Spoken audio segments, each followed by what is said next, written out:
اما بعد فاعوذ باللہ من الشیطان الرجیم بسم اللہ الرحمن الرحیم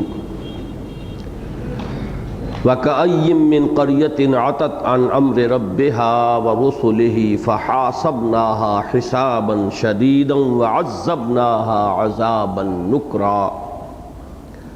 فَذَاقَتْ وَبَالَ أَمْرِهَا وَكَانَ عَاقِبَةُ أَمْرِهَا خُسْرًا أعد الله لهم عذابا شديدا فاتقوا الله يا أولي الألباب الذين آمنوا قد أنزل الله إليكم ذكرا رسولا يتلو عليكم آيات الله مبينات ليخرج الذين آمنوا وعملوا الصالحات من الظلمات إلى النور ومن يؤمن بالله ويعمل صالحا يدخله جنات تجري من تحتها الأنهار خالدين فيها أبدا قد أحسن الله له رزقا الله الذي خلق 7 سماوات ومن الأرض مثلهن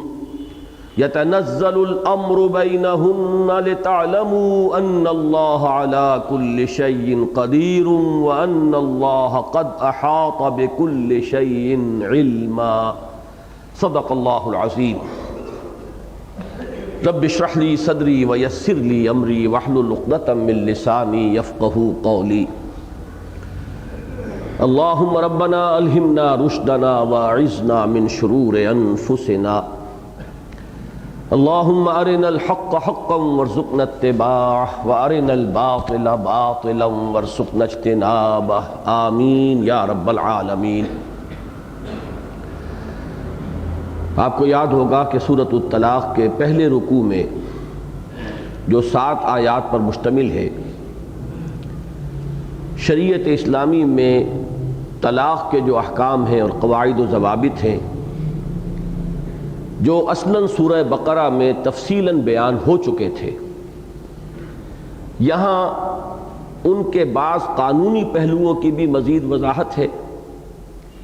لیکن اصلاً ان کے ضمن میں جو اخلاقی پہلو ہے اسے نمایاں کیا گیا ہے اور اس پر نہایت تاکیدی زور دیا گیا ہے۔ اس لیے کہ یہ بات سامنے رہنی چاہیے کہ قانون بہرحال قانون ہے اور اس قانون کی لیمیٹیشنز ہوتی ہیں، اور ہر قانون کے ساتھ یہ ممکن ہوتا ہے کہ لوگ اسے مذاق بنا لیں، کھیل بنا لیں کہ قانون تو پورا ہو رہا ہو، لفظاً جو ہے اس کے تقاضے ادا کیے جا رہے ہوں، لیکن اس کی روح جو ہے وہ غائب ہو جائے۔ اگرچہ یہ لطیفوں کے طور پر مشہور ہے واقعات، لیکن یہ کہ زکوٰۃ کے سلسلے میں خاص طور پر ابو الفضل اور فیضی جو کہ اکبر کے 9 رتنوں میں جن کا شمار ہوتا ہے، ان میں سے ایک شخص کے بارے میں یہ خاصی مستند روایت ہے کہ وہ ہر سال یہ کرتے تھے کہ اپنی کل دولت جو ہے 11 مہینے پورے ہوئے تو اپنی بیوی کے نام ہبہ کر دی، منتقل کر دی، تاکہ وہ حولان حول نہ ہو اور مجھے زکوٰۃ نہ دینی پڑے۔ پھر بیوی کی ملکیت میں جب 11 مہینے ہو گئے تو اس نے وہ ہبہ کر دی اپنے شوہر کو واپس، تاکہ کسی پر بھی حولان حول نہ ہو جو ایک شرط ہے زکوٰۃ کی، اور اس طریقے سے وہ زکوٰۃ کو بچا دیں۔ لطیفوں کی صورت میں بیان ہوا ہے کہ اور بعض لوگوں نے اس طرح کے واقعہ بیان کیا ہے، یہ کوئی یعنی صرف کوئی کہانی نہیں ہے، اس انداز میں بیان کیا گیا ملتان کے بارے میں کہ بعض کاروباری لوگ وہاں یہ کرتے تھے کہ زکوٰۃ ادا کرنی ہے، فرض کیجئے کسی بہت بڑے سیٹھ کی 10,000 روپے زکوٰۃ ہے، وہ 10,000 روپے ایک بٹکے میں ڈال کر اوپر گیہوں اس کے ڈال کر کسی غریب کو بلاتے تھے، لو بھائی یہ زکوٰۃ ہے، لے لو۔ یہ جب وہ لے کے اٹھنے لگتا تھا کہ اس کو بیچتے ہو، کہاں بوجھ لے کر جاؤ گے، تو اس کو 5-10 روپے کے اندر اس سے خریدا اور یہ مطمئن ہو گیا کہ زکوٰۃ ہم نے ادا کر دی، ہم نے تو اس کو دے دی تھی، تملیک کر دی تھی، مالک بنا دیا تھا، اب وہ اپنی مرضی سے بیچ گیا۔ تو یہ تماشے جو ہیں قانون کے ساتھ ہمیشہ ہو سکتے ہیں۔ یہی معاملہ جو ہے طلاق کے بارے میں کہ اس کے قانون کو لوگ کھیل بنا لیں۔ باقاعدہ یہ الفاظ حضرت عمر فاروق رضی اللہ تعالیٰ عنہ سے مروی ہیں کہ کیا اللہ کی کتاب کے ساتھ اب کھیل کیا جائے گا؟ تو در حقیقت ہر قانون کے ساتھ اس کا جو اخلاقی پہلو ہے اگر وہ سامنے نہ رہے تو قانون کی بظاہر پابندی ہو رہی ہوتی ہے، درحال کہ اس کی اصل روح جو ہے وہ غتربود ہو جاتی ہے۔ تو یہ بات نوٹ کر لیجئے کہ یہ آئلی قوانین اور اس میں خصوصاً یہ طلاق وغیرہ کا معاملہ اتنا اہم ہے کہ سورہ بقرہ کے 3 رکوع تو ہیں جو مسلسل انہی مضامین پر مشتمل ہیں، پورا 28واں رکوع، پورا 29واں رکوع، پورا 30واں رکوع، مزید یہ کہ 27ویں کا آخری حصہ اور 31ویں کا شروع کا حصہ، یہ بھی انہی آئلی قوانین کے اوپر مشتمل ہے۔ تو گویا کہ اس قدر اہمیت ہے ان کی کہ اس قدر وضاحت کے ساتھ وہاں بات آ چکی ہے، پھر بھی اللہ تعالیٰ نے اس کے بعض پہلوؤں کو جن کے بارے میں نے عرض کیا، بعض قانونی پہلوؤں کو بھی مزید واضح کیا، لیکن زیادہ زور جو ہے وہ یہاں پر وہ اس کے اخلاقی پہلو پر ہے۔ اس میں جو بات اس کے نتیجے کے طور پر سامنے آتی ہے وہ میں نے پچھلی مرتبہ بھی عرض کی تھی، اس کو دوبارہ ذہن میں تازہ کر لیجئے کہ ان آئلی قوانین کی کتنی اہمیت ہے شریعت اسلامی کے اندر۔ یہی وجہ ہے کہ پچھلے رکوع میں بھی جو ہم نے پڑھا تھا تو الفاظ آئے تھے تلک حدود اللہ فلا تعتدوها ومن یتعد حدود اللہ فقد ظلم نفسہ، یہ اللہ کی حدود ہیں، ان سے تجاوز نہ کرو، اور جو اللہ کی حدود سے تجاوز کرتا ہے تو گویا وہ اپنے اوپر ہی ظلم کرتا ہے، اللہ کا کچھ نہیں بگاڑتا، کسی اور کا کچھ نہیں بگاڑتا، اپنی عاقبت برباد کرتا ہے۔ اس کے ساتھ ہی چونکہ یہاں زیادہ اخلاقی پہلو جو ہے وہ نمایاں کیا گیا، لہذا تقوی پر جتنا زور ان آیات میں آ چکا ہے اس کو ذہن میں تازہ کر لیجیے۔ تقوی وَمَن يَتَّقِ اللَّهَ يَجْعَل لَّهُ مَخْرَجًا وَيَرْزُقْهُ مِنْ حَيْثُ لَا يَحْتَسِبُ، جو اللہ کا تقوی اختیار کرے گا اللہ تعالیٰ اس کے لیے راستے نکال دے گا، اس کے کام سنوار دے گا، اس کی مشکلات حل کر دے گا، اور اس کو وہاں سے رزق پہنچائے گا اور وہاں سے اس کی ضروریات پوری کرے گا جہاں سے اسے سان گمان تک نہیں ہوگا۔ وَمَن يَتَّقِ اللَّهَ يَجْعَل لَّهُ مِنْ أَمْرِهِ يُسْرًا، یہ بھی غالباً الفاظ آئے تھے، جو بھی اللہ کا تقوی اختیار کرتا ہے اللہ تعالیٰ اس کے معاملات کے اندر آسانی پیدا کر دے گا۔ گویا کہ جس کو ہم تشویق اور ترغیب کہتے ہیں وہ تو ان آیات کے اندر بھی موجود تھی، لیکن اب یہ جو دوسرا رکوع ہے ان پر غور کیجئے، یہ کل 5 آیات پر مشتمل ہے۔ اس میں سے 2.5 آیات کا جو انداز ہے جو ابھی میں ترجمہ کروں گا وہ ایسا ہے کہ جو شدید ترین انذار کا جو انداز ہوتا ہے قرآن مجید میں، خبردار کرنے کا اور متنبہ کرنے کا، تنبیہ کا، بالکل جیسے کہ کفار و مشرکین اور جو معاندین اسلام ہو، معاندین خدا و رسول، ان کے ساتھ جس انداز میں خطاب ہوتا ہے مکی صورتوں میں، وہ انداز یہاں پر ہے، تاکہ اور اچھی طرح واضح ہو جائے کہ ان معاملات کو لائٹلی نہیں لینا چاہیے، ان کے بارے میں انسان جو ہے وہ سہل انگاری میں اپنے آپ کو مبتلا نہ کرے، بلکہ یہ کہ جان لے کہ ان احکام کی خلاف ورزی کا مطلب گویا کہ اللہ کے غضب کو دعوت دینا ہے۔ تو جیسے کہ میں نے بارہا عرض کیا ہے، کسی بھی چیز پر تاکید کے 2 پہلو ہوتے ہیں، ترغیب اور تشویق، اور دوسری طرف ترہیب۔ ترغیب اور تشویق کیا ہے کہ کسی کام کے لیے ترغیب کی جائے، طرح طرح سے سمجھایا جائے، دل جوئی کے ساتھ دل میں اترنے والے انداز میں بات کی جائے، واعظ و نصیحت کی جائے، اور ترہیب جو ہے دھمکانا کہ اگر تم نے یہ نہ کیا تو اس کا نتیجہ یہ نکلے گا۔ تو جہاں تک ترغیب کا تعلق ہے وہ تو ان آیات کے اندر آ چکا ہے بتمام و کمال، بلکہ ترہیب کا انداز بھی آ گیا تھا، تلک حدود اللہ فلا تعتدوها ومن یتعد حدود اللہ فقد ظلم نفسہ۔ لیکن اس رکوع میں انذار کا اور ترہیب کا انداز جو ہے وہ بہت زوردار ہے، اور اس کے بعد ترغیب کا انداز بھی آ جائے گا، تو دونوں رکوعوں کے اندر یہ چیزیں آپ کو ملی جلی ملیں گی۔ بظاہر ان 5 آیات میں کہیں اب طلاق کا، عدت کا، ان قوانین کا کوئی ذکر نہیں ہے، لیکن سارا کا سارا زور جو ہے وہ در حقیقت اس پر ہے کہ ان احکام کی پوری پابندی کرو، یہ اللہ کے احکام ہیں، ان کی پوری عظمت تمہارے ذہنوں میں اور دلوں میں رہنی چاہیے، اس کے بارے میں ان کو ہلکا سمجھ لینا اور سہل انگاری کی روش اختیار کرنا تباہ کن ہے۔ اب دیکھیے انداز دیکھیے 2.5 آیات کا، جن میں بالکل وہ انداز ہے کہ جس میں اللہ تعالیٰ کا جلال اور اللہ کا غضب نمایاں ہوتا ہے، اور خاص طور پر یہ انداز جو ہے یہ تو مکی صورتوں کا ہے، اور یہ کفار و مشرکین اور کھلم کھلا جو دشمن تھے اللہ کے اور اس کے رسول کے، ان سے خطاب میں یہ انداز آتا ہے۔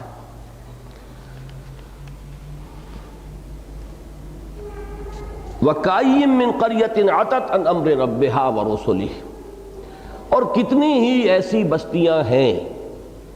جنہوں نے اپنے رب کے حکم سے سرکشی کی، تجاوز کیا، یہ عطاؤ کا مادہ جو آتا ہے نکل بھاگنا، رسہ توڑا کر جیسے کوئی جانور بھاگ جا رہا ہو، اپنے رب کی پکڑ سے، اپنے رب کے قانون سے، اپنے رب کے احکام سے رسہ توڑا لینا۔ وَكَأَيٍّ مِّن قَرْيَةٍ عَتَتْ عَنْ أَمْرِ رَبِّهَا وَرُسُلِهِ، اور اس کے رسولوں سے، یعنی ان کے احکام اور ان کی پیروی کرنے اور ان کا اتباع کرنے سے انہوں نے روگردانی کی۔ فَحَاسَبْنَاهَا حِسَابًا شَدِيدًا، تو ہم نے پھر ان کا محاسبہ کیا، اور وہ محاسبہ بھی پھر آسان نہیں، بڑا سخت۔ اس کے تقابل کے لیے آخری پارے کی سورہ مبارکہ جو ہے اس کے وہ الفاظ جو ہے جس کے بارے میں ہم دعا بھی کرتے ہیں پھر، اللہم حاسبنا حسابا یسیرا، پروردگار ہم سے حساب لیجو بڑا آسان حساب۔ ان علینا حسابہم ایابہم ثم ان علینا حسابہم، انہیں ہماری ہی طرف لوٹ کر آنا ہے، پھر ہمارے ہی ذمے ہے ان کا حساب۔ تو اس آیت مبارکہ کے جواب میں یہ دعا جو ہے حضور نے تلقین فرمائی ہے کہ اللہم حاسبنا حسابا یسیرا، یہاں وہ حسابا شدیدہ کا لفظ آیا ہے، تو ہم نے ان سے حساب لیا یا ان کا محاسبہ کیا بڑا سخت۔ وعذبناها عذابا نکرا، اور ہم نے انہیں عذاب دیا، اور وہ عذاب بھی کیسا؟ ہولناک عذاب۔ نکرا اس شے کو کہتے ہیں کہ جو اجنبی سی ہو، پہچان میں نہ آئے، معروف نہ ہو، یعنی ایسا جس کا تصور نہ کیا جا سکے، جس کے بارے میں انسان پہلے سے اندازہ قائم نہ کر سکے۔ ایک تو وہ ہے عام قسم کی اللہ تعالیٰ کی طرف سے گرفت ہوتی رہی، لیکن یہ ہے کہ یہ وہ عذاب ہے کہ جس کا کسی کو اندازہ تک نہ ہو سکتا تھا۔ ایک عذاب جیسے کہ سورہ سجدہ میں آیا ہے فَلَنُذِيقَنَّهُم مِّنَ الْعَذَابِ الْأَدْنَىٰ دُونَ الْعَذَابِ الْأَكْبَرِ، ایک عذاب الاکبر ہے کہ جس میں کسی قوم کو نسیم منسیہ کر دیا جائے، ختم کر دیا جائے، جڑ کاٹ دی جائے۔ فَقُطِعَ دَابُرُ الْقَوْمِ الَّذِينَ ظَلَمُوا، کاٹ دی گئی جڑ اس قوم کی جس نے کہ کفر اور شرک کی اور ظلم کی روش اختیار کی تھی۔ ایسے ہو گئے کَلَّمْ يَغْنَوْا فِيهَا، ایسے ہو گئے جیسے وہاں بستے ہی نہیں تھے۔ اس آخری عذاب سے پہلے تنبیہ کے طور پر اللہ تعالیٰ چھوٹے چھوٹے عذاب ان قوموں پر بھیجا کرتا تھا جن کی طرف رسول مبعوث ہوتے تھے، تاکہ جو جاگ سکتے ہو جاگ جائیں، جو ہوش میں آ سکتے ہو ہوش میں آ جائیں، جن میں کوئی اصلاح پذیری کا مادہ ہے وہ اصلاح کر لیں۔ لیکن پھر یہ کہ جب لوگ ہوش میں نہیں آتے تھے تو آخر کار وہ آخری عذاب آ جاتا تھا۔ وہ عذاب پھر وہ معمولی قسم کا عذاب نہیں ہوتا تھا، وہ تو جڑ کاٹ دینے والا، اس لیے اس کو اس عذاب الاکبر کو یہاں پر کہا گیا ہے عذابا نکرا، ایسا کہ جو ان کے تصور میں نہیں آ سکتا تھا وہ عذاب ہم نے بھیجا۔ فذاقت وبال امرہا وکان عاقبۃ امرہا خسرا، پھر ان بستیوں نے اپنے معاملے کا، اپنے کیے کا مزہ چکھ لیا۔ وکان عاقبۃ امرہا خسرا، اور ان بستیوں کے جو معاملہ تھا اس کا انجام بہرحال خسارہ اور تباہی اور بربادی ہی تھا۔ یہ ان دو آیات کو ذہن میں رکھیے، اور سورہ تغابن جو اس سے متصل قبل ہے، وہ جو ایمان بالرسل کے ضمن میں دو آیات وہاں آئی تھیں، اگر ان کو ذہن میں تازہ کریں گے تو بڑی گہری ایک مشابہت اور مناسبت سامنے آئے گی۔ اس بات کو ذہن میں رکھیے کہ اگرچہ اس سورہ مبارکہ کا اصل جوڑا تو ہے سورۃ التحریم جو آگے آئے گی، لیکن یہ تمام صورتیں ایک ہی گروپ کی ہیں،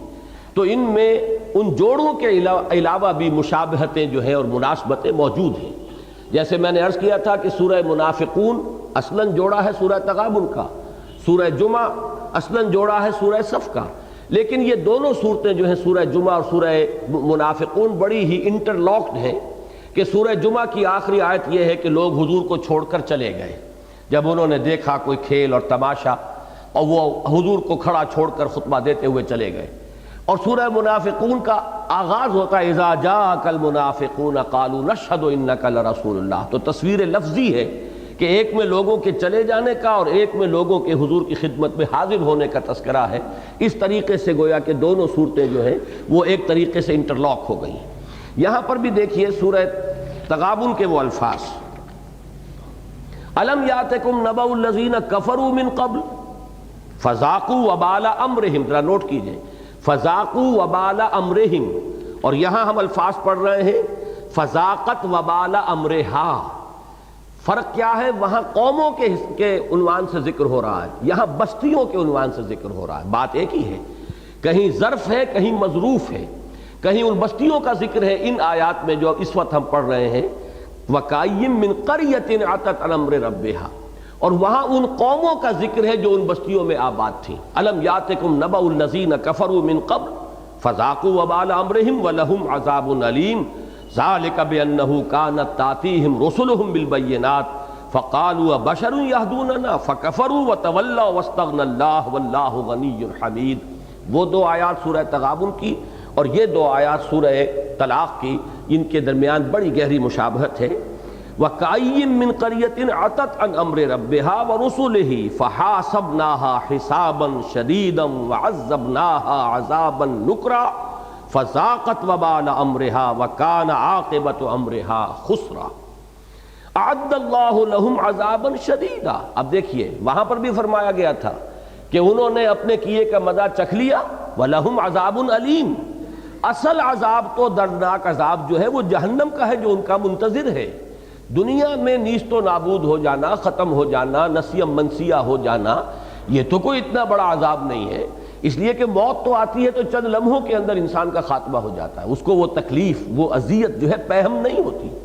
پھانسی جس نے پائی ہے ایک جھٹکا ہوتا ہے، اس کے بعد اسے کچھ پتہ نہیں کیا ہو رہا ہے. دیکھنے والوں کو ضرور جھرجھری آتی ہے کہ جسم جو ہے وہ تڑپ رہا ہے، کانپ رہا ہے، اسے کچھ پتہ نہیں.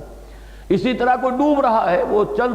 چند ہی لمحے ہوں گے کہ جس میں اس کو احساس ہوگا، اس کے بعد اس کا احساس ختم ہو جائے گا. تو موت جو ہے یا خاتمہ اس دنیا کا وہ اصل عذاب علیم نہیں ہے. وہ دنیاوی اعتبار سے تو بہت بڑا عذاب نظر آتا ہے کہ ایک قوم ختم ہو گئی، لیکن اصل تو وَلَهُمْ عَذَابٌ علیم، اصل جو دردناک عذاب ہے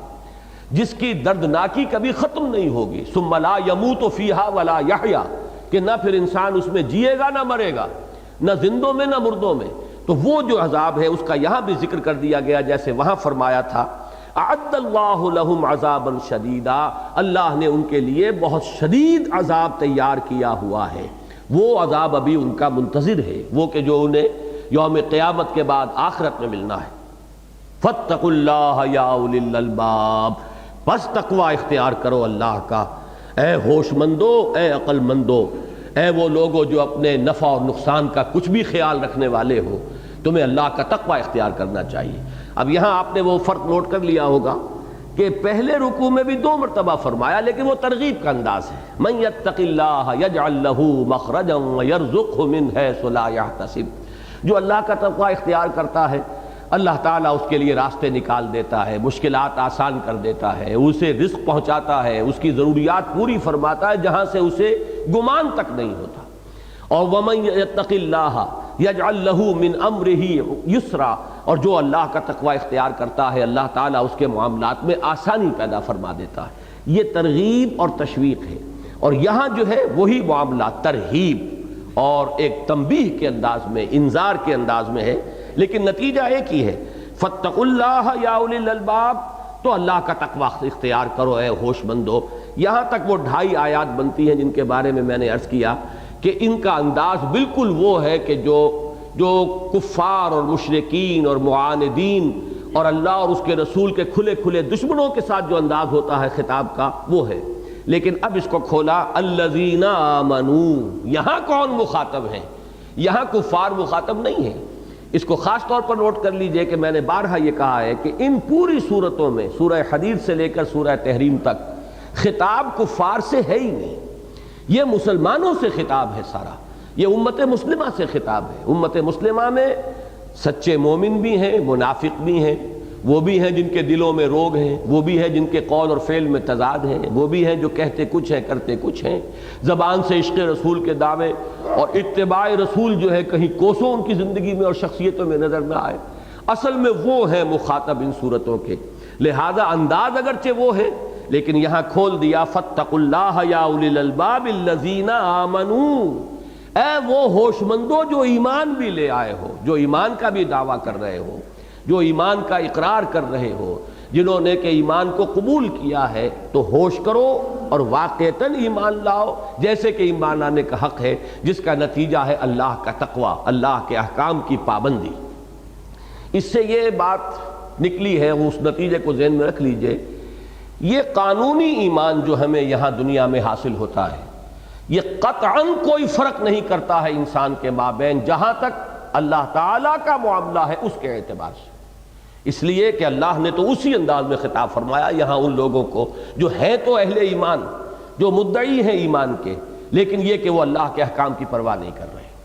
اور اس سے ذرا آپ اندازہ کیجئے کہ کس قدر بڑی بدبختی ہے۔ آپ نے یہ مسلسل 10-11 سال جو ہیں میرے بارے میں یہ خبریں پڑھی ہوں گی بار بار کہ آئلی قوانین کے بارے میں کس شد و مت کے ساتھ کہتا رہا کہ ضیاء الحق صاحب آپ اللہ کا نام لیتے ہیں، دین کا نام لیتے ہیں، آپ نے ایک شریعت کورٹ بنائی ہے، لیکن حال یہ ہے کہ وہ آئلی قوانین جو ایک اور عامر، فوجی عامر جو ہے اس نے نافذ کیے تھے، جس کے بارے میں جملہ مکاتب فکر تمام فرقوں کے چوٹی کے علماء نے یہ فتویٰ دیا تھا کہ اس میں اسلام کے آئلی قوانین جو ہیں ان میں تحریف کی گئی ہے، ان کے اندر بہت سی چیزیں غلط شامل کر دی گئی ہیں، لیکن وہ قانون نافذ رہا۔ سن 62 سے 1988 آ گیا ہے، 26 برس ہو گئے کہ وہ قانون اس ملک میں نافذ ہے، جس کے بارے میں علماء کا متفقہ فیصلہ یہ کہ وہ غیر اسلامی ہے، لیکن چل رہا ہے۔ اور 11 برس اس شخص نے بھی اس کو قائم رکھا ہے جو اٹھتے بیٹھتے اسلام کا نام لیتا تھا، حالانکہ یہ وہ آئلی قوانین ہیں جو انگریز نے نہیں چھیڑے تھے، جو کہیں بھی کسی دشمن ہماری جو قوتیں آ کر ہم پر مسلط ہو گئی تھی انہوں نے بھی یہ احتیاط برتی تھی کہ ان قوانین کے اندر، اور آج تک بھی ہندوستان کے اندر مسلمان جو ہے وہ اتنا بیدار ہے اس معاملے کے اندر کہ ذرا سی ایک ترمیم، اور وہ بھی کوئی قانون سازی نہیں کی تھی حکومت نے، بلکہ سپریم کورٹ کا ایک ورڈکٹ آ گیا تھا، ایک مقدمے میں ایک فیصلہ۔ اب چونکہ سپریم کورٹ کا فیصلہ جو ہے وہ نظیر بن جاتا ہے بعد کے لوگوں کے لیے، تو وہ ایک طرح کا قانون بن جاتا ہے، اور اس میں اندیشہ تھا کہ اب یہ چیز جو ہے اگر یہاں اس کا راستہ نہ روکا گیا تو یہ جو حصار ہے خاندانی زندگی کا، جو آخری حصار ہے وہاں اسلام کا اور مسلمان تہذیب کا، اگر یہ فصیل بھی ٹوٹ گئی، چار دیواری جو ہے گھر کی، تو پھر مسلمان کا تشخص ہندوستان میں باقی نہیں رہے گا۔ لہذا وہ لوگ جو ہیں انہوں نے پورا بیداری کا ثبوت دیا، منظم ہوئے، تمام مسلمانوں کے فرقے جو ہیں جمع ہو گئے، اور جس زمانے میں وہ جد و جہد ہو رہی تھی، شیعہ سنی فساد بھی پورے بھارت میں کہیں نہیں ہوا، اس لیے کہ ایک مشترک کاز جو ہے وہ سامنے آ گیا تھا کہ یہ اسلام کے آئلی قوانین جو ہیں اب ان کا تحفظ ضروری ہے۔ نتیجہ یہ نکلا کہ راجیو حکومت کو گھٹنے ٹیکنے پڑے، اور طے کر دیا گیا کہ کبھی مسلمانوں کے جو یہ آئلی قوانین ہیں ان میں کوئی دخل نہیں دیا جائے گا۔ اب آپ ببی تفاوت رہے ہس کجاس تاب کجا، ایک وہ ہیں جنہیں تصویر بناتی ہے، ایک ہم ہیں کہ لیا اپنی بھی صورت کو بگاڑ، ہم خود مختار ہیں، ہم آزاد ہیں، ہمارے معاملات ہمارے اپنے ہاتھ میں ہیں۔ یہ کہا تھا کبھی کہنے والے نے، غالباً مولانا مودودی کے الفاظ ہیں، یہ مسلمان قوم وہ ہے جو دوسروں کے ہاتھوں اسلام کا جھٹکا تو نہیں ہونے دیتی، خود اپنے ہاتھوں اسے ذبح کر کے خوش ہوتی ہے۔ یہ ہے ہمارا طرز عمل کہ جو خاص طور پر ان آئلی قوانین کے بارے میں یہ جو ہم نے ثابت کیا ہے، ہندو کے ہاتھوں ان قوانین کا جھٹکا نہیں ہونے دیں گے، اپنے ہاتھوں اس کو ذبح کریں گے۔ تو یہ اہمیت ذرا سمجھ لیجئے کہ سورہ طلاق میں اب کوئی چیز نہیں آئی ہے، صرف وہی نکاح اور طلاق کے قوانین اور اس کے اخلاقی پہلو ہیں کہ جن پر زور دیا گیا ہے۔ پھر اندازہ کیجئے کہ کس شد و مت کے ساتھ اس پر تاکید ہو رہی ہے۔ وَكَأَيٍّ مِّن قَرْيَةٍ عَتَتْ عَنْ أَمْرِ رَبِّهَا وَرُسُلِهِ فَحَاسَبْنَاهَا حِسَابًا شَدِيدًا وَعَذَّبْنَاهَا عَذَابًا نُكْرًا فَذَاقَتْ وَبَالَ أَمْرِهَا وَكَانَ عَاقِبَةُ أَمْرِهَا خُسْرًا أَعَدَّ اللَّهُ لَهُمْ عَذَابًا شَدِيدًا فَاتَّقُوا اللَّهَ يَا أُولِي الْأَلْبَابِ الَّذِينَ آمَنُوا قَدْ أَنزَلَ اللَّهُ إِلَيْكُمْ ذِكْرًا۔ اے ہوش مندو، اللہ تعالیٰ نے تمہاری طرف ذکر نازل فرما دیا ہے، اللہ نے تو کرم فرمایا ہے، یہ آیات بینات اس نے نازل فرمائی ہیں اپنے بندے پر، اس نے اپنا قانون تمہیں عطا کر دیا ہے، واضح ہدایات دے دی ہیں، پھر بھی اگر تم اس کی ناقدری کرو اور ان کو پس پش ڈال کر، یہ بھی ایک بڑی تلخ ہے ہماری تاریخ کی ایک حقیقت، اسے یاد رکھیے۔ اس کا بھی ذکر مولانا مودودی نے کیا تھا ایک جگہ کہ جب ترکی میں کمال پاشا، مصطفیٰ کمال پاشا نے اسلام کے آئلی قوانین بھی منسوخ کر دیے اور رومن لا کو، اس فیملی لاز کے دائرے کے اندر بھی رومن لا جو ہے اس کو اختیار کر لیا، تو پیرس کے چند اخبارات نے اداریے لکھے تھے کہ یہ مسلمان عجیب قوم ہے، دعویٰ یہ کرتی ہے کہ ہمارے پاس بہترین قانون ہے، مکمل نظام زندگی ہے، ہمارا دین، ضابطۂ حیات ہے، بہترین قانون ہے، اور حال ان کا یہ ہے کہ یہ فیملی لاز کے لیے بھی ہمارے سامنے جھولی پسار رہے ہیں۔ یہ ہے ان کا طرز عمل، دعویٰ یہ ہے کہ بہترین قانون ان کے پاس ہے۔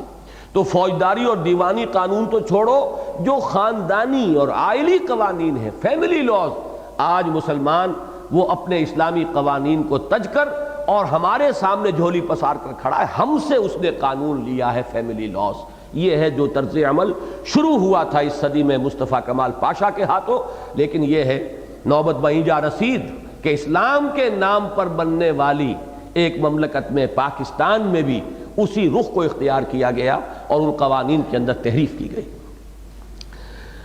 قد انزل اللہ الیکم ذکرا، اللہ نے تو نازل کر دیا ہے تمہاری جانب ذکر، یاد دہانی، نصیحت۔ رسولا یتلو علیکم آیات اللہ مبینات،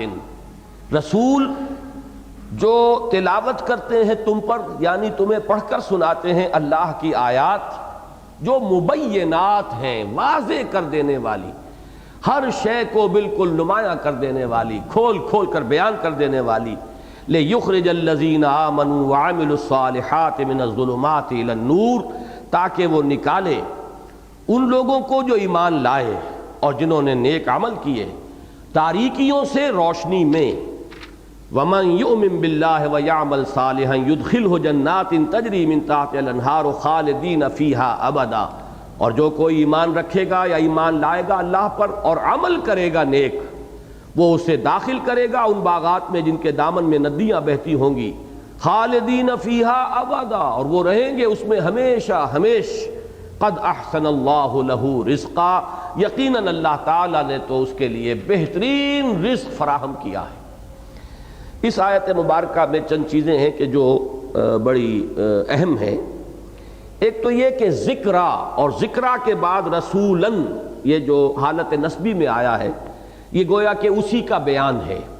یہاں پر ذکر کا لفظ جو آیا ہے وہ کور کر رہا ہے رسول کی شخصیت کو بھی صلی اللہ علیہ وسلم۔ یہ ذرا ایک مسئلہ ہے تفسیری کہ ذکر عام طور پر تو قرآن مجید میں صرف قرآن ہی کے لیے آیا ہے، انا نحن نزلنا الذکر وانا لہ لحافظون، ہم نے ہی اس الذکر کو نازل کیا ہے اور ہم ہی اس کے حفاظت کرنے والے ہیں۔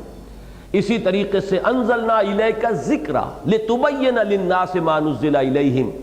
اے نبی ہم نے آپ کی طرف یہ ذکر نازل فرمایا ہے تاکہ آپ واضح کریں لوگوں کے لیے جو کچھ کہ ان کے لیے اتارا گیا ہے۔ تو اصل میں تو قرآن ذکر یہ در حقیقت قرآن کے لیے، اس پر میں تفصیلی گفتگو کر چکا ہوں سورہ جمعہ کے دوسرے رکوع کے ضمن میں، کہ ذکر میں اولین شے، اہم ترین شے وہ قرآن مجید ہے۔ لیکن یہاں اصل میں اس کے ساتھ، اور ویسے یہاں بھی قد انزل اللہ الیکم ذکرا، یہاں پہ لفظ انزال آیا ہے، نازل کیا ہے، کر دیا ہے اللہ نے تمہاری طرف ذکر۔ گویا کہ اس اعتبار سے اگر سیاق کو دیکھا جائے، جو کلام چل رہا ہے پیچھے، تو وہ قرآن مجید ہی مصداق بنتا ہے ذکر کا۔ لیکن اگلی آیت کو جس طور سے اللہ تعالیٰ نے یہاں جوڑ دیا ہے تو معلوم ہوا کہ ذکرہ ہی کا بیان ہے، رسولا یتلو علیکم آیات اللہ، وہ رسول صلی اللہ علیہ وسلم جو تمہیں آیات الہی پڑھ کر سنا رہا ہے۔ تو اس میں جو ایک بہت اہم نقطہ ہے اسے نوٹ کر لیجئے کہ اصل میں رسول اور وہ کتاب جو اللہ اسے عطا فرماتا ہے، یہ دونوں مل کر ایک وحدت بنتے ہیں، جسے آپ انگریزی میں آرگینک ہول کہتے ہیں، انسیپریبل، یہ ایک دوسرے سے جدا نہیں کیے جا سکتے، یہ ایک آرگینک ہول ہے۔ رسول کی ذات اور وہ کلام جو اس پر نازل کیا گیا، یہ دونوں مل جل کر ایک ہی حقیقت واحدہ ہے۔ اس کی مثال ایک یہ ہے، اور دوسرے سورہ بینہ میں اس سے ذرا آپ اس کا تقابل کر لیجئے۔ لم یکن الذین کفروا من اہل الکتاب والمشرکین منفکین حتی تأتیہم البینہ، یہ لوگ جنہوں نے کفر کیا تھا اہل کتاب میں سے اور مشرکین میں سے باز آنے والے نہیں تھے جب تک کہ بینہ نہ آ جاتی ان کے پاس۔ اور وہ بینہ کیا ہے؟ رسول من اللہ یتلو صحفا مطہرۃ فیہا کتب قیمہ، رسول اللہ کی طرف سے جو پڑھتے ہوئے آئے ہیں ایسے پاکیزہ صحیفے جن میں اللہ کی قائم و دائم کتاب، اللہ کا قائم و دائم قانون درج ہے۔ تو گویا کہ یوں کہہ لیں معلم اور کتاب، ایک کتاب اور اس کے معلم، چونکہ حضور نے فرمایا بھی ہے کہ انما بعثت معلما، میں تو ایک معلم کی حیثیت سے بھیجا گیا ہوں۔ تو معلم اور کتاب یہ دونوں مل کر ایک وحدت بنتے ہیں، اور اسی وحدت کو آپ ذکر بھی کہہ سکتے ہیں، اسی وحدت کو آپ بینہ بھی کہہ سکتے ہیں۔ سورہ بینہ میں اس کے لیے لفظ بینہ آیا، رسول من اللہ یتلو صحفا مطہرۃ فیہا کتب قیمہ، اور یہاں فرمایا قد انزل اللہ الیکم ذکرا رسولا یتلو علیکم آیات اللہ، بلکہ یہ کہ اس کو ملا کر پڑھنا جو ہے وہ زیادہ صحیح ہوگا، قد انزل اللہ الیکم ذکر الرسول یتلو علیکم آیات اللہ مبینات، گویا کہ یہ بیان ہے کہ رسول اور وہ آیات بینات یا مبینات، ابھی بعد میں عرض کروں گا اس میں کیا فرق ہے، کہ وہ پڑھتے ہوئے رسول آئے ہیں، یہ ہے دونوں مل کر گویا کہ ذکر، یہ دونوں مل کر ایک بینہ ہے۔ اسی کی تائید ہوتی ہے حضرت عائشہ صدیقہ رضی اللہ تعالی عنہا کے اس قول سے کہ جب ان سے یہ درخواست کی گئی، فرمائش کی گئی کہ ہمیں ذرا سیرت سنائیے، تو انہوں نے فرمایا، جواباً پلٹ کر سوال کیا کہ الستم تقرؤون القرآن، کیا آپ لوگ قرآن نہیں پڑھتے؟ معلوم ایسا ہوتا ہے کہ کچھ تابعین حضرات ہوں گے، حضرت عائشہ صدیقہ رضی اللہ تعالی عنہا بہت جوانی کی عمر میں بیوہ ہوئی ہیں اور آپ کو ایک طویل عمر اللہ نے عطا فرمائی، تو اب وہ جو تابعین کا حلقہ تھا کہ جو حضور صلی اللہ علیہ وسلم کی زیارت سے محروم رہے، ان لوگوں کی حسرت کا میں کبھی کبھی کہا کرتا ہوں، آپ اندازہ کیجئے ہمارا تو معاملہ یہ ہے نا کہ 1400 برس کا فصل ہے، لہذا وہ اس درجے کو شدت کے ساتھ کو حسرت کا احساس ہمارے دل میں پیدا نہیں ہو سکتا کہ کاش کہ ہم بھی حضور کے زمانے میں ہوتے اور ہم نے اپنی ان آنکھوں کے ساتھ حضور کی زیارت کی ہوتی۔ لیکن ذرا ان لوگوں کا تصور کیجئے، ان کا حال تو اس شعر کے مصداق تھا کہ قسمت کی خوبی دیکھیے ٹوٹی کہاں کمند، دو چار ہاتھ جب کہ لبے بام رہ گیا، چند ہی سال کا اگر فرق ہو جاتا، ہم پہلے پیدا ہو گئے ہوتے یا حضور کو اللہ تعالیٰ مزید چند سال اس دنیا میں، اس حیات دنیاوی کو طول دے دیتا آپ کی، تو ہم بھی زیارت سے مشرف ہو جاتے۔ اس حسرت کے ساتھ اب انہوں نے فرمائش کی ہے کہ ہمیں ذرا سیرت سنائیے، لیکن ام المومنین جو معلمہ امت ہے رضی اللہ تعالی عنہ، اور یہی حکمت ہے حضور کی ان کے ساتھ شادی اس نوعمری میں، تاکہ قریب ترین مشاہدہ حضور صلی اللہ علیہ وسلم کا وہ کرے اور انوار نبوت کا پرتو جو ہے وہ زیادہ سے زیادہ اپنی شخصیت کے اندر جذب کریں، اپنے قلب اور ذہن کو ان سے منور کریں، اور پھر ان کے ذریعے سے وہ روشنی جو ہے مومنات اور مومنین تک ایک طویل مدت تک جو ہے وہ پھیلتی رہے۔ تو انہوں نے یہاں حکمت دیکھیے کہ یہ فوراً فرمائش میں کچھ واقعات بیان کر سکتی تھی اور وہ لوگ بڑی دلچسپی سے سنتے،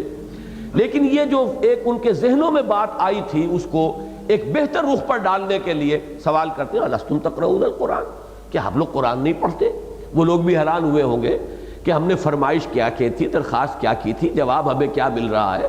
انہوں نے عرض کیا کہ بلا وہ تو ہم پڑھتے ہیں، ہم نے تو آپ سے سیرت کی فرمائش کی تھی کہ حضور صلی اللہ علیہ وسلم کی سیرت بیان فرمائیں۔ اس پر حضور وہ تاریخی جملہ ہے ام المومنین حضرت عائشہ صدیقہ رضی اللہ تعالی عنہا کا، کان خلقہ القرآن، حضور کی سیرت قرآن ہی تو ہے۔ یعنی ان دونوں کے اندر جو یہ ایک انسیپریبل ایک آرگینک ہول کے اجزاء ہونے کا معاملہ ہے، اس کو اچھی طرح سمجھیے کہ در حقیقت یہ ایک ہی شے ہے۔ اس کو آپ یوں بھی کہہ سکتے ہیں کتاب و سنت مربوط ہے، یوں بھی کہہ سکتے ہیں کتاب و سیرت مربوط ہیں، یوں بھی کہہ سکتے ہیں رسول من اللہ یتلو صحفا مطہرۃ فیہا کتب قیمہ، یہی بینہ ہے۔ یہ بھی کہہ سکتے ہیں کہ جیسے کہ یہاں فرمایا رسول یتلو علیکم آیات اللہ مبینات، یہی ذکر ہے، اور برا نہ مانیے یہ بھی کہہ سکتے ہیں یہی نور ہے۔ شخصیت محمدی علیہ صاحب الصلاۃ والسلام نور ہونے کے اعتبار سے، نور ہدایت ہونے کے اعتبار سے وہ بالکل قرآن مجید تو نور ہے ہی، لیکن اس کا نور ہونا سیرت محمدی علیہ صاحب الصلاۃ والسلام کا وہ بھی اسی رخ سے اگر سامنے ہو تو ہرگز کوئی حرج نہیں، اس لیے کہ نور وہ بھی راستہ دکھاتا ہے، اسی طریقے سے ذکر وہ بھی یاد دلاتا ہے، انسان کی فطرت کے اندر جو چیزیں موجود ہیں ان کی یاد دہانی کراتا ہے، اور اسی طریقے سے بینہ روشن ہے کہ جس سے انسان حقیقت سے آگاہ ہو جائے، حقیقت جو ہے اس پر منکشف ہو جائے۔ تو ایک بات تو اس میں یہ نوٹ کرنے کی تھی کہ قد انزل اللہ الیکم ذکرا رسولا یتلو علیکم آیات اللہ مبینات۔ اب یہاں دوسرا لفظ نوٹ کیجئے، اکثر و بیشتر بینات کا لفظ آتا ہے، چنانچہ سورہ حدید کی آیت نوٹ کیجئے، غالباً آیت نمبر 9 ہے وہ، وہاں فرمایا گیا هو الذی ينزل على عبده آیات بینات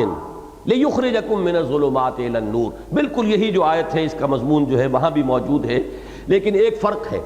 کہ وہاں آیات بینات کہا گیا ہے، یہاں آیات مبینات کہا گیا ہے، ان کے درمیان یہ جو ایک میم کے اضافے سے فرق پڑا ہے اسے سمجھ لیں۔ بین وہ شے ہے جو از خود روشن ہو، بالکل واضح ہو، آفتاب آمد دلیل آفتاب۔ اس کو ہم اپنی عام گفتگو میں بھی کہتے ہیں کہ بھائی بڑی بین سی بات ہے، کیوں تمہیں سمجھ میں نہیں آ رہی؟ آپ کو تعجب ہوتا ہے کیا وجہ ہے کہ اتنی صاف روشن بات کیوں نہیں اس کی سمجھ میں آ رہی؟ بڑی بین سی بات ہے۔ تو بین اور بینہ اسی کا مؤنث ہے، یہ ایک شے جو از خود روشن ہو، اور دوسرا ہے مبین۔ مبین اب اس میں فاعل بن گیا، روشن کر دینے والی شے، ہر چیز کو واضح کر دینے والی شے، جو دودھ کا دودھ پانی کا پانی علیحدہ کر دے، جو حق و باطل میں امتیاز کر دے، جس کے لیے دوسرا لفظ جو الفرقان، تبارک الذی نزل الفرقان علی عبدہ لیکون للعالمین نذیرا۔ بڑی بابرکت ہے وہ ذات جس نے اپنے بندے پر صلی اللہ علیہ وسلم الفرقان نازل فرمایا، فرق کر دینے والی شے، دودھ کا دودھ پانی کا پانی، حق و باطل کے اندر امتیاز، صحیح و غلط میں تمیز کی صلاحیت عطا کرنے والی شے وہ الفرقان۔ وہی لفظ یہ آیا ہے مبینات، اللہ تعالیٰ نے وہ آیات مبینات نازل فرمائی ہیں اور یہ رسول وہ تم پر پڑھ رہے ہیں، تمہیں پڑھ کر سنا رہے ہیں۔